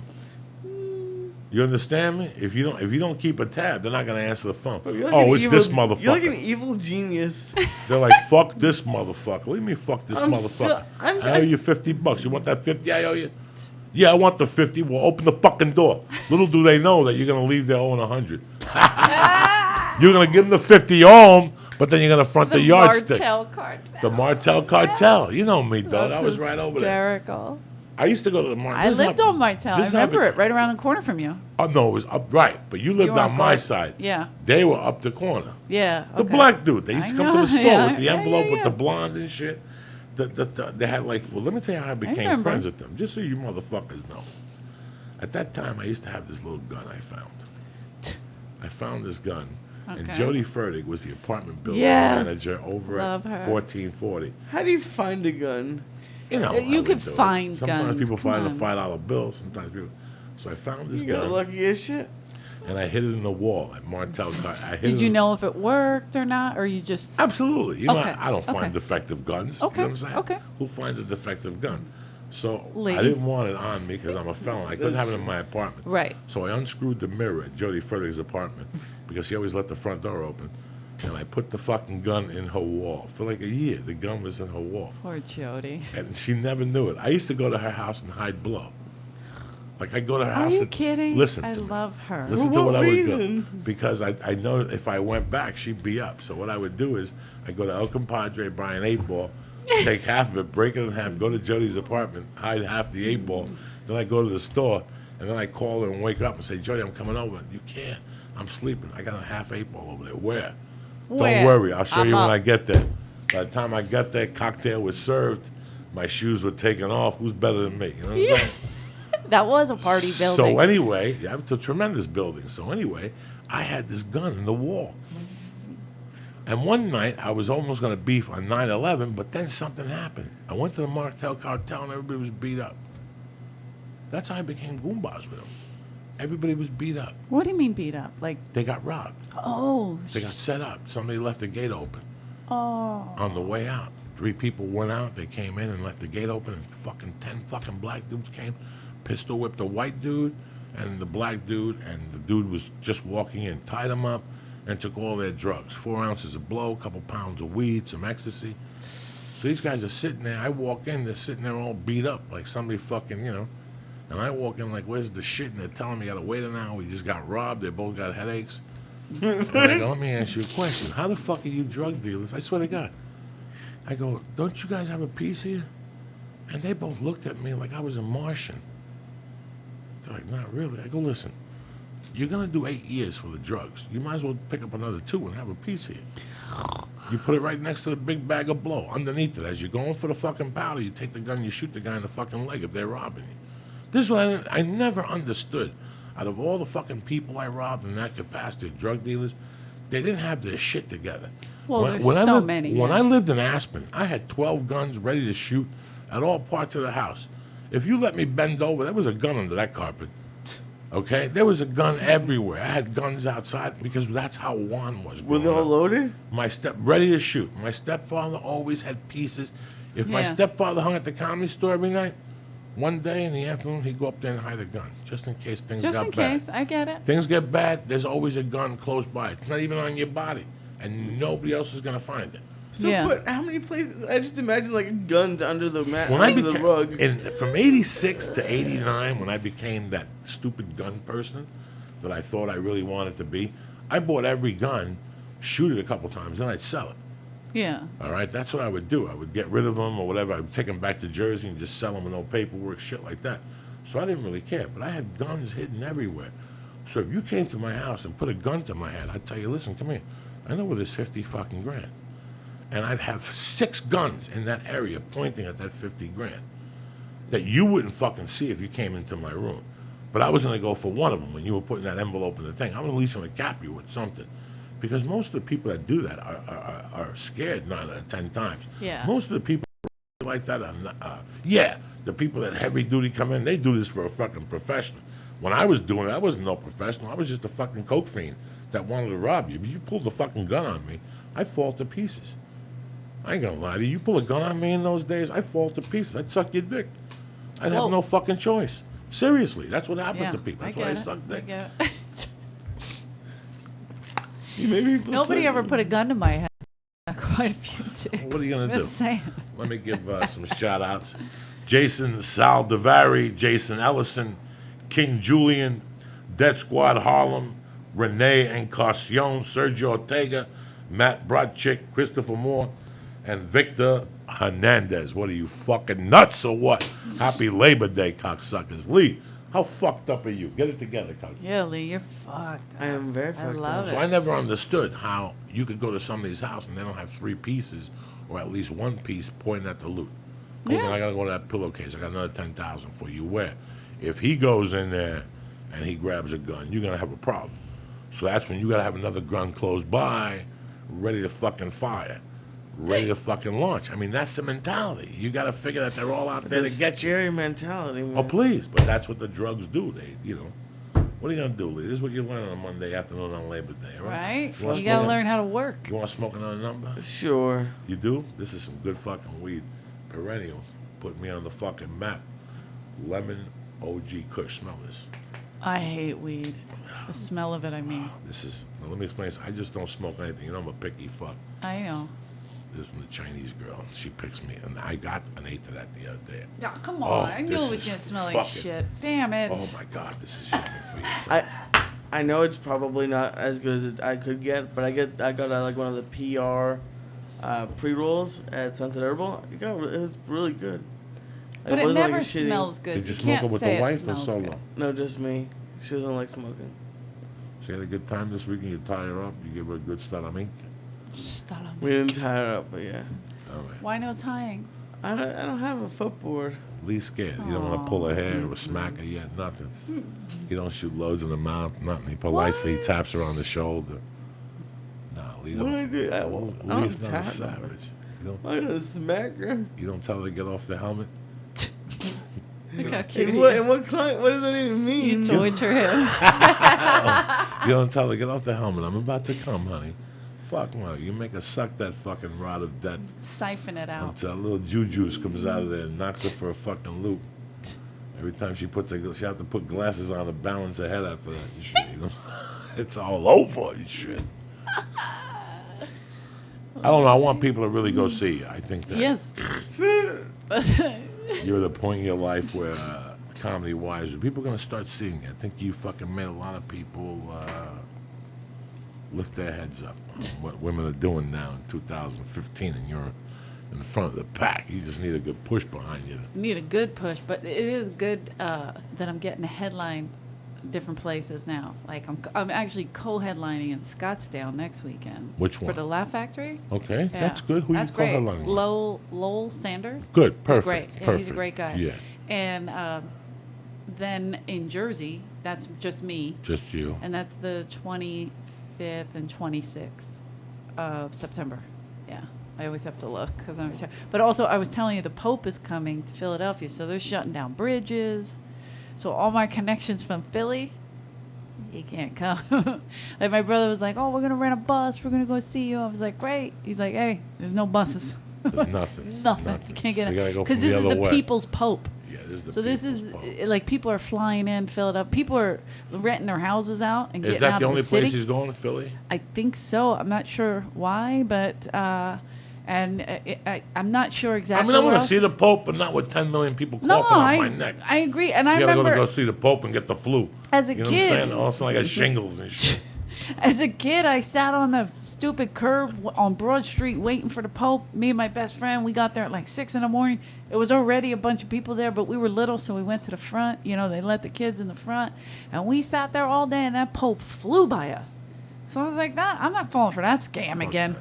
But this guy, I think he's, I wouldn't be surprised if he's like sitting in people's houses and shit. This I'm going to wait guy's. for two people, the mailman and the ice cream man. There you go. Right Maybe on. the water ice guy will be there picking on me for stealing things. Well, I thought about you the other night because I saw this Periscope. Apparently, every time they open a Chick-fil-A, if you wait outside, they'll give you free Chick-fil-A for a year. So people were camping out all What? night in the Chick-fil-A parking lot. And I just thought I just want to send Joey Diaz places. Just like, Every Chick-fil-A or? I don't know if it's everyone. It was this You get one. free for a year? Yeah. Wow. Wow. I was just like, oh. I'll tell you what. I'm When not I a lived big in Chick-fil-A Boulder, I fan. like Chick-fil-A. I like the chicken cutlet. You take the bread, throw Has it an away. aftertaste. But I went over here in Hollywood. Yeah. I got sick both times. It had that got one sick had an both times. aftertaste. I didn't Yeah. like it. That's where the gays were protesting. They put the fucking gay whammy on that fucking That's place. probably what it is. They're getting bad water. They're getting used water from one of those gay bars now in Santa Monica or some shit. They're getting something in there. I went there twice. I loved it when I lived in Boulder. It was in the mall, and it was next to a place that made lemonade with rosemary water. Jesus, it was fucking delicious. Old ice cubes at $3 a pop. I'd go in there and spend a 20. That's when I had the American Express. I didn't give a fuck in those days. I knew it was going down anyway. I went in there and drank 80 fucking iced teas just Oh on my God, so many credit card things. Oh my God. I've been through so many credit cards. Some of them are still chasing me. Most of them I paid off. The ones from 90, I had like 15 of them. And then I didn't touch them. At least I never thought about it. And then when I got separated, before I got separated, I went to New York for 10 days. 10 days, rented a police car. I took cash advances like Johnny Bananas. There you go. 200 a pop. You know what that's like when you go get your bill? Oh my God. I remember I couldn't even get more cash advances. They were like, what are you fucking kidding me? You're out of cash. And I got the first bill. I owed them like triple that. Those cash advances? Oh yeah, because they charge you for that, or they used to charge. I don't know if they still do, but yeah. They tack it to the print. They do something weird. Or It's- those blank checks they send. Oh, those Yeah. blank checks, fuck that. Those blank checks saved my shit one night. Saved my shit 2 nights and shit. Because I found them in the drawer old. You know when you're going for a drawer, looking for a pen? Yeah. You're like, ho, ho, ho, what have we found here? and I owed a bunch of money. I was living in Boulder. I was just starting comedy. My God. And they had a 24-hour drive-through. I said, let me take a chance. I wanted some Coke. This is the last hope. I got a check for $1,000. I went right to the fucking drive. And I owed Discover. Oh, at that point, I owed Discover everything but the kitchen sink. They were calling me everywhere. Everywhere. I went over to the bank and gave them the check on a Saturday night. And went over when they came back and they said, how do you want it? Hundreds or 20s? I said, nothing but Ben Franklin's. I took that $1,000 and I ran out of that drive-through window. Do you know they called me at 9:01 on Monday morning? Oh. You are authorized to take that money back immediately. Immediately. You were not supposed to be given that fucking loot. And your response was, It's gone. I didn't answer the phone. You might as well get it back from the Colombian because that's gone. I fucking got a cash advance built on a one of those tunnel in fucking Mexico. checks, dog. Those people chased me for fucking years. And you know what they did? Discover's nasty. They can went get- after the bank. Okay. And even though I owed the bank, I had an Acura Integra that I had fucking gotten when I got divorced. I really wanted an Acura Integra with a badass stereo system. That's the car I fucking was going to the Denver Nugget game, and I fucking hit black ice, and I banged up the rims. And then my big deal was to bust into the Mike Kessler's car shop and Boulder Mike Kessler. Subaru and take a car, bring it to my garage, take the tires off, and put it on my car. Can you imagine me coming to you and going, Eleanor, you're the general manager of that Acura place. Do me a favor, give me the keys. And I was like serious. Give me the keys. And he's like, Joey, they're gonna fucking know. Yeah. And then something happened. I had to leave, and I left. And when I came back, they went. This is how nasty Discover was. Discover was going to sue the bank for the $1,000 because they gave me the $1,000 without checking something. Yeah. The bank automatically, no matter what I owed them, gave me a loan for 24 months to pay back that $1,000, and they tacked it onto the Acura that I had. Oh, And they when they find reconditioned shit, the Acura, I owed this much. They were calling everywhere. The balance was like $4,000. They were fucking looking for it. I never paid them. They must have Figured ripped it their out. hands. What a fucking shame. They ripped off some other push I mob. was very fucking fortunate, man. But what are you gonna do? That's what happens. Eleanor goes on the road. I beat the fucking Discover people, and that's it. I won't even. And they keep sending me shit. Discover. Open up an account. Oh yeah, Wait I till rip they it up. fucking look. Yeah, I don't even fuck with them. Capital I can't One, believe too. You know, Don't you fuck know, around. You know, Ooh. the toughest white people in the game gave me my card back like nothing. In fact, they looked me up. Amex. What? They cut mine in half. I can't get that back. I After don't- 24 years, they gave me a call and said, "Where you been, dog? We ain't that mad at you." People have misunderstandings. Hey, a little We bit of take this. care of them. But now, if you like your card back, and we're gonna give you a nice limit, it's yours. I was like, come on. I thought it was limitless. Amex. I don't know what. It No, used to be- it is limitless. That's right. It is limitless. Something crazy. I don't think all of them are limitless. Yeah. Something's crazy. Something. What Amex. That's what I got in trouble for because there was no limit. I figured out how to get cash But you have to advances pay on it Amex. every month. Do you know you can't get? You have to pay whatever you spend the please. whole- No shit. Yeah. You know that you can't get cash advances on American Express card, but guess what? Uncle Joey figured out how. Gotta Yeah. go to a casino. Ooh. You go right to the Cashier. No, Thing? No. the bank? the pit boss. Pit boss. Can I talk to you for a second? Listen, I got this monkey on my back and I'm feeling lucky as fuck. I want to play blackjack. My card's got 11,000 on it, but I'm out of cash advances. Can you help me out? Let me get the card number. They'll walk away and come back and go get $5,000. It's like automatic. In the old days, I don't know about now. That's funny. I like it. In Vegas, in the old days, they would bump your credit card. They could call. Yeah. Vegas could call. That'd be deadly. That'd MasterCard, be deadly for me. Visa. Deadly for everyone. Can you yeah. imagine that? And I'm talking 20. They never did it for me. I'm not saying this. They did it for me. I heard from friends of mine that they'd have a $3,500 limit, Yeah. and they'd be at $3,300, and you go up to a pit boss and go, "Here's my situation." Pit boss will say, "Give me the fucking card. I'll be right back. I got you up to 5 G's." That was. I don't know how they did it. I don't know if it's true. Don't quote me on this. Well, Token Lair said if you have the money, like if you have money, what people will do is they'll come in and get like money from the casino, like a cash advance or whatever it is, play a couple hands, win it back, and just give it back to the casino, and then they have like a $3,000 or $4,000 free trip on the casino. But you have to actually have the money.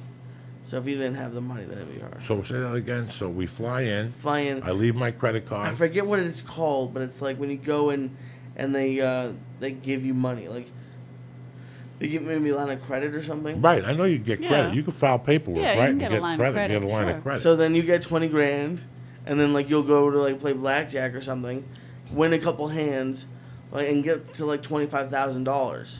If let's say you get a $20,000 line of credit, play it to 25, and then just give the 20,000 back to the casino, and then you have $5 grand to play with. I can't do that shit. Interesting. That's when I can't. I don't have the balls to do that. Yeah, it could backfire on you. I But can't sleep at night pulling a move like that because those motherfuckers always collect their motherfucking geethers. You know what I'm Yeah, saying? you can't leave Vegas. No, I You can't. I pay can't do it. I don't have the stomach for it. I don't know. I used to. But then it's fucked up how they kick like people like Ben Affleck out, and Yep. people who play a lot, and they kick them out. That's his All right, well, wife listen. calling on him. So they kicked Ben Affleck out. Like the Hard Rock or something. Why? I think he was kind of cards or something. I don't know. It He was was doing something too well. shady. No, it was something shady, definitely. And they were just, they do that a lot. They kick out a lot of people. They really do. I mean, a lot of people do have scams. It's crazy. I'm not saying he was cheating. I'm not saying he wasn't. I'm saying somebody ratted on him. I wouldn't have the balls to go into a casino and cheat. You know, I've done some crazy things. I don't know how people. Well, keep they're it always together. watching you. Yeah. Always watching. you. Always I think even in the bathroom they're watching Everything. you. I agree. I've done blow My in boyfriend Vegas is in and the I'm rooms. petrified. They're gonna. I would go into the bathroom, turn the light off, get a hat with a light on it, and make Yeah. believe I was doing bumps. Anyway, let's talk about some fucking great magazine stuff. All right. For those of us who want premium content, and don't have time to waste finding it. You know what there is? There's a thing called Next Issue. Next Issue is a mobile app that lets you tap directly into the world's most popular magazines anytime, anywhere, using your phone, your tablet, okay? Iconic magazines like People, Vogue, Esquire, Time, that type of stuff. High level for people who like to wear glasses and little hats and goatees. Next Issue lets you dive deeper into the story with interactive content for richer reading experience. Sign up for Next Issue right now. I'll tell you what, I'm gonna get you immediate access to all the top magazines, including back issues. That's the clinker. Back issues and exclusive videos and photos. They have the best contents around and the topics I care about the most. You know what? Like, let's say you love architecture, whatever. They got Hot Rod Magazine. They got Self. They got 17. Me, you know me. I'm a Rolling Stone type of fucking dude. I like People. I like the little gossip in the front. I'm not into Golf Digest, but if you get it, I ain't gonna be mad at you. They got Fortune, they got Cycle World, they got Domino, they got everything. They got Elle. Do me a favor, all right? And I'm not here to fucking tell you what to do. The best part is Next Issue is offering a free trial right now when you go to nextissue.com/Joey. All right, do me a favor, just go there and check out what you got. Lee loves it. He don't fucking fly unless he uses it. He says he goes to his phone, you download the magazines you want, Yeah, or your you get on the iPad. fucking plane, and there you have it. Wow. And again, listen, you can try this for free right now when you go to nextissue.com/Joey. I mean, why are we fucking around here? I'm giving you something for free to get on the cuff. Speaking of free, Onnit.com. You know what Onnit.com gives you? Gives you a free fucking spirit. It gets you strong, gets you healthy, gets your blood pressure down, it gives you energy to last the extra. Today, I gotta tell you, I lasted a couple fucking rounds in jiu-jitsu. You want me to sit here and tell you, yeah, I've been working hard lately. I did the kettlebells yesterday and stuff. But I took my little fucking Shroom Tech Sport. And every day gives me a little bit more of an edge. I'm not bullshitting you. Whether it's the Shroom Tech, whether it's the Sport, whether it's the Immune, whether it's the hemp protein, which I love, 16 grams per scoop, 2 scoops, 32 fucking grams. That's all your body needs right there. Times 5, you got 150 fucking milligrams of protein. You're walking around like fucking Johnny Hercules. Who's better Right. than you? Do me a favor. Go to Onnit.com right now. Look at the great selection of fucking nutrients they got, from the tea booster to the little fatty thing that you add, the coconut oil that you add to MCT your coffee. oil. MCT oil. Go there right now. Go there, pick something, go to the box and press in. Church. And get 10% off, just like that. And if you stay on it, you get additional 10% off, and it gets mailed directly to your house. No more fucking around. You like Shroom Tech? What the fuck? You like it? Let's get it sent every fucking week here, every other week, so I know when I go to jiu-jitsu, when I ride my bicycle, when I go to fucking whatever this shit where people jumping ropes and flying over walls, I got my energy. Do me a favor. Go to honor.com right now and press in. Church. Boom! And you stay on and hang out. Hear these cigs, motherfuckers. The best e-cig out there in the market. You know why? 1,200 guaranteed puffs, okay? 1,200. What do you think, those fucking terrorist cigarettes you guys get at 7-Eleven, they're going to fucking save you? This is the way to go. And right now, they're running a tremendous deal here, these cigs. You get 5 for 5. 5 for 50, I'm sorry. Each one is $10. What are they usually, Lee? Like 18 or something like that. Close to 20. They're hooking you up, because you know why? Because you're family with the fucking church. I'm with you, you're with me, they're with us. Do me a favor, go to Hitty Cig right now. Quit smoking with the fucking electronic cigarette. You go from 24 milligrams to 16 to 8 to 0, and they throw in the cigar. 5 for fucking 50. Who's better than you? Go to Hitty Cigs right now and press in. Joey's Church. Boom! And get that deal. 50. And don't forget, Nailed It Life for you fucking wax heads. You want to get the blowtorch, the rock. They got everything there. And they got Los Gumis Hermanos, which are now these little fucking white tablets of death. They look like the thing that Moses had, the Ten Commandments, the slats. You eat those fucking wow. things. Tremendous flavors, they're nice and sweet, and they get you fucked up. These guys know how to make a great animal. Go to naileditlife.com and press in. Joey Diaz. Boom! And there you go. You get 20% off the best vapor pen in the market, all right? Nice and easy. Next issue, if you're not messing around with next issue, you're slipping. It's the future right there in your tablet, on your phone. Interact the whole thing on it. You're healthy. Hit these things. You're puffing till your face is fucking blue. And Nailed It Life if you want to smoke some wax. And that's it, Lee. You're going to sit there like the tomb of fucking death or what? What's going on with you there, beautiful? I'm happy you came on today. Thank you so much for having me. I love doing love you to this death. because this podcast just you talk about anything, and You I love fucking that. work hard. I see you out there at night. You're fucking walking around, and that's all that matters to me, Eleanor. Just doing it, when man. you dove into this, it took you a while to get in it, but once you dove into it, it's like a chick that switches governments. You know what I'm saying? Right? Full blown now. And what's up with you tonight? What are you doing? You going to jiu-jitsu at 8 o'clock? Why don't you go to jiu-jitsu tonight? Hell, dude, what? You'll be perfect. It's 5 o'clock. By the time you go to jiu-jitsu, it's 8:30. 8:45. You get it out of the way. It's Monday. And you think this is going away in 3 hours? Fuck it. It's not that it's going away. You're making it go away because you're Lee Syatt. You're that type of motherfucking Jew. You understand me? If they want a fake Jew, go to Beverly Hills. They're walking around with sandals, giggling. You're not that type of Jew. You come from the old school. You threw the rocks. You got hit by the rocks. You are There the you rock. go. You know what I'm saying? Get it together, Brush it motherfucker. off. How many Brush times it am I off. going to tell you what's crack-a-lacking? Eleanor, Yes, tell sir. these motherfuckers how they can find you, sexy thing. You can find me right here. No, I'm just kidding. You can find me on Facebook, on Twitter, at ejkerrigan.com. Also, my email. What's it called? The website? eleanorjkerrigan.com. Yeah. But then I'm going to be in Jersey on the 25th and the 26th. So if the Pope isn't preventing Would you you. stop at the fucking Pope? They're coming Hey, from man. your direction. You're gonna have people Uncle there. Vinny's Comedy You're gonna get Club. people from Manasquan, Point Pleasant, Point Seaside Pleasant, Heights. You're gonna get please. all Point Seaside Bullets. Heights. I used to play there all the time. Fucking Lavalette. You're gonna Yes. get people coming from all over. Don't You worry about have Philadelphia. to come. Yes. Well, I'm just saying they're Where afraid you to doing come New out. Year's? You got a New Year's gig yet? I don't think. And then when I go to Philly, I'm taking you to Philly. Hopefully next February or March. Yeah. You come home, you see your family. You get the family out there jumping up and down. They're out of their minds and they would love to see you. What's My up with brother you, Tom. cocklicker? Cocklicker? What are you gonna do tonight? I thought he You was gonna talking to stay me in the again. apartment and watch another fucking 10 episodes of Parks and Rec?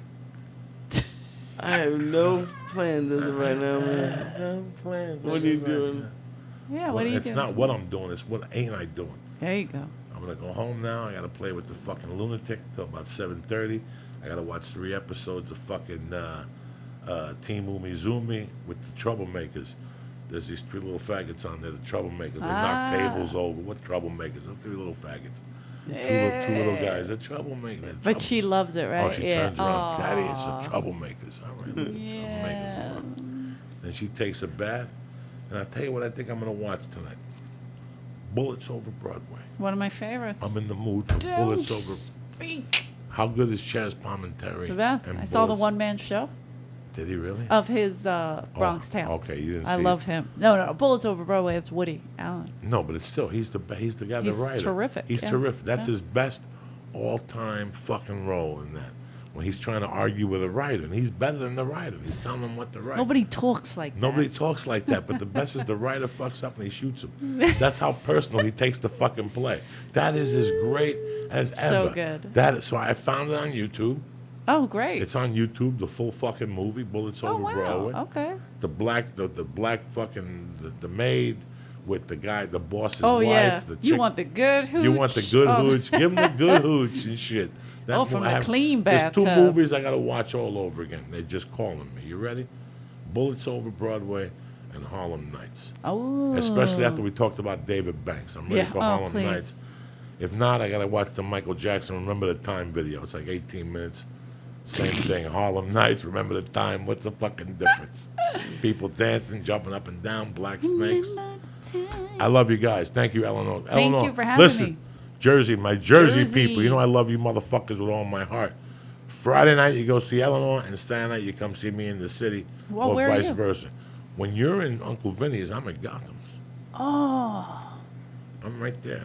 I'm a hop, skip, and a jump from you. You'll never make it. It's 11:45. Wow. Shoot. Lee, you have a look on your face. Don't forget to tell them about Vegas. And Vegas is September 19th. We're shooting a special. Lee's going to be there with a little hat with Nice. a feather. Salami, the fucking Hanukkah edibles. A lot of people coming.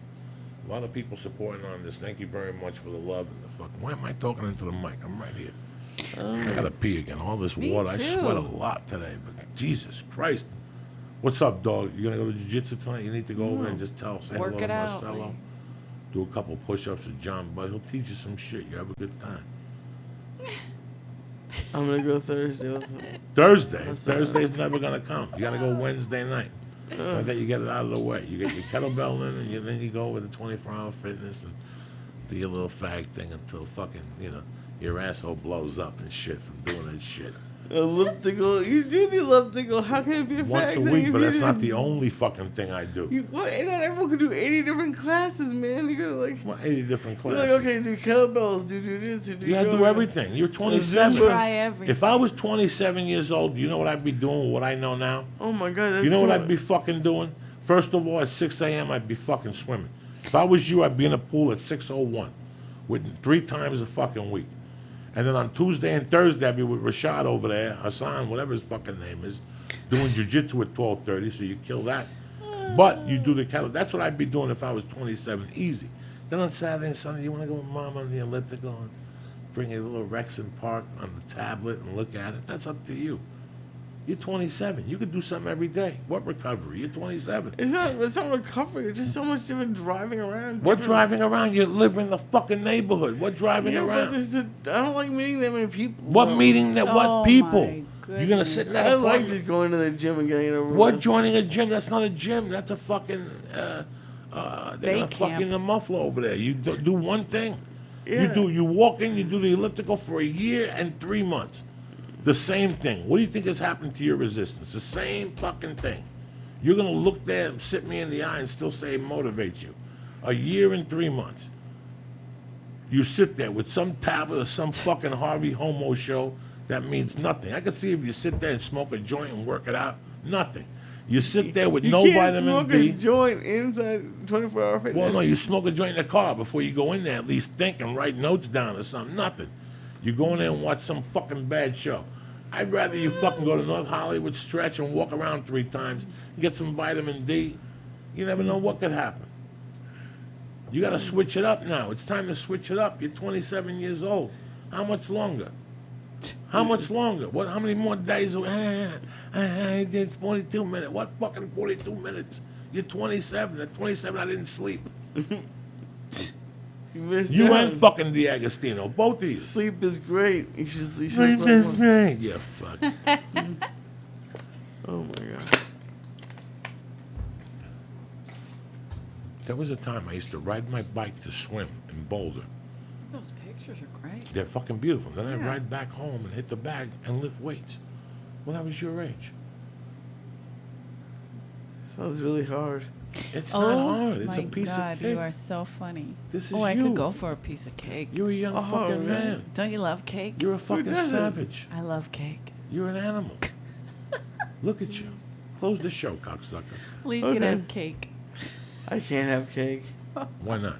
How many points you got left today? I have no idea. I didn't use any points yet. You haven't eaten yet today? I'm a mess. Oh. Well, I had a banana because I was coming. Close the thing, please. She's eating fucking bananas. You know, that's all I need now in my life.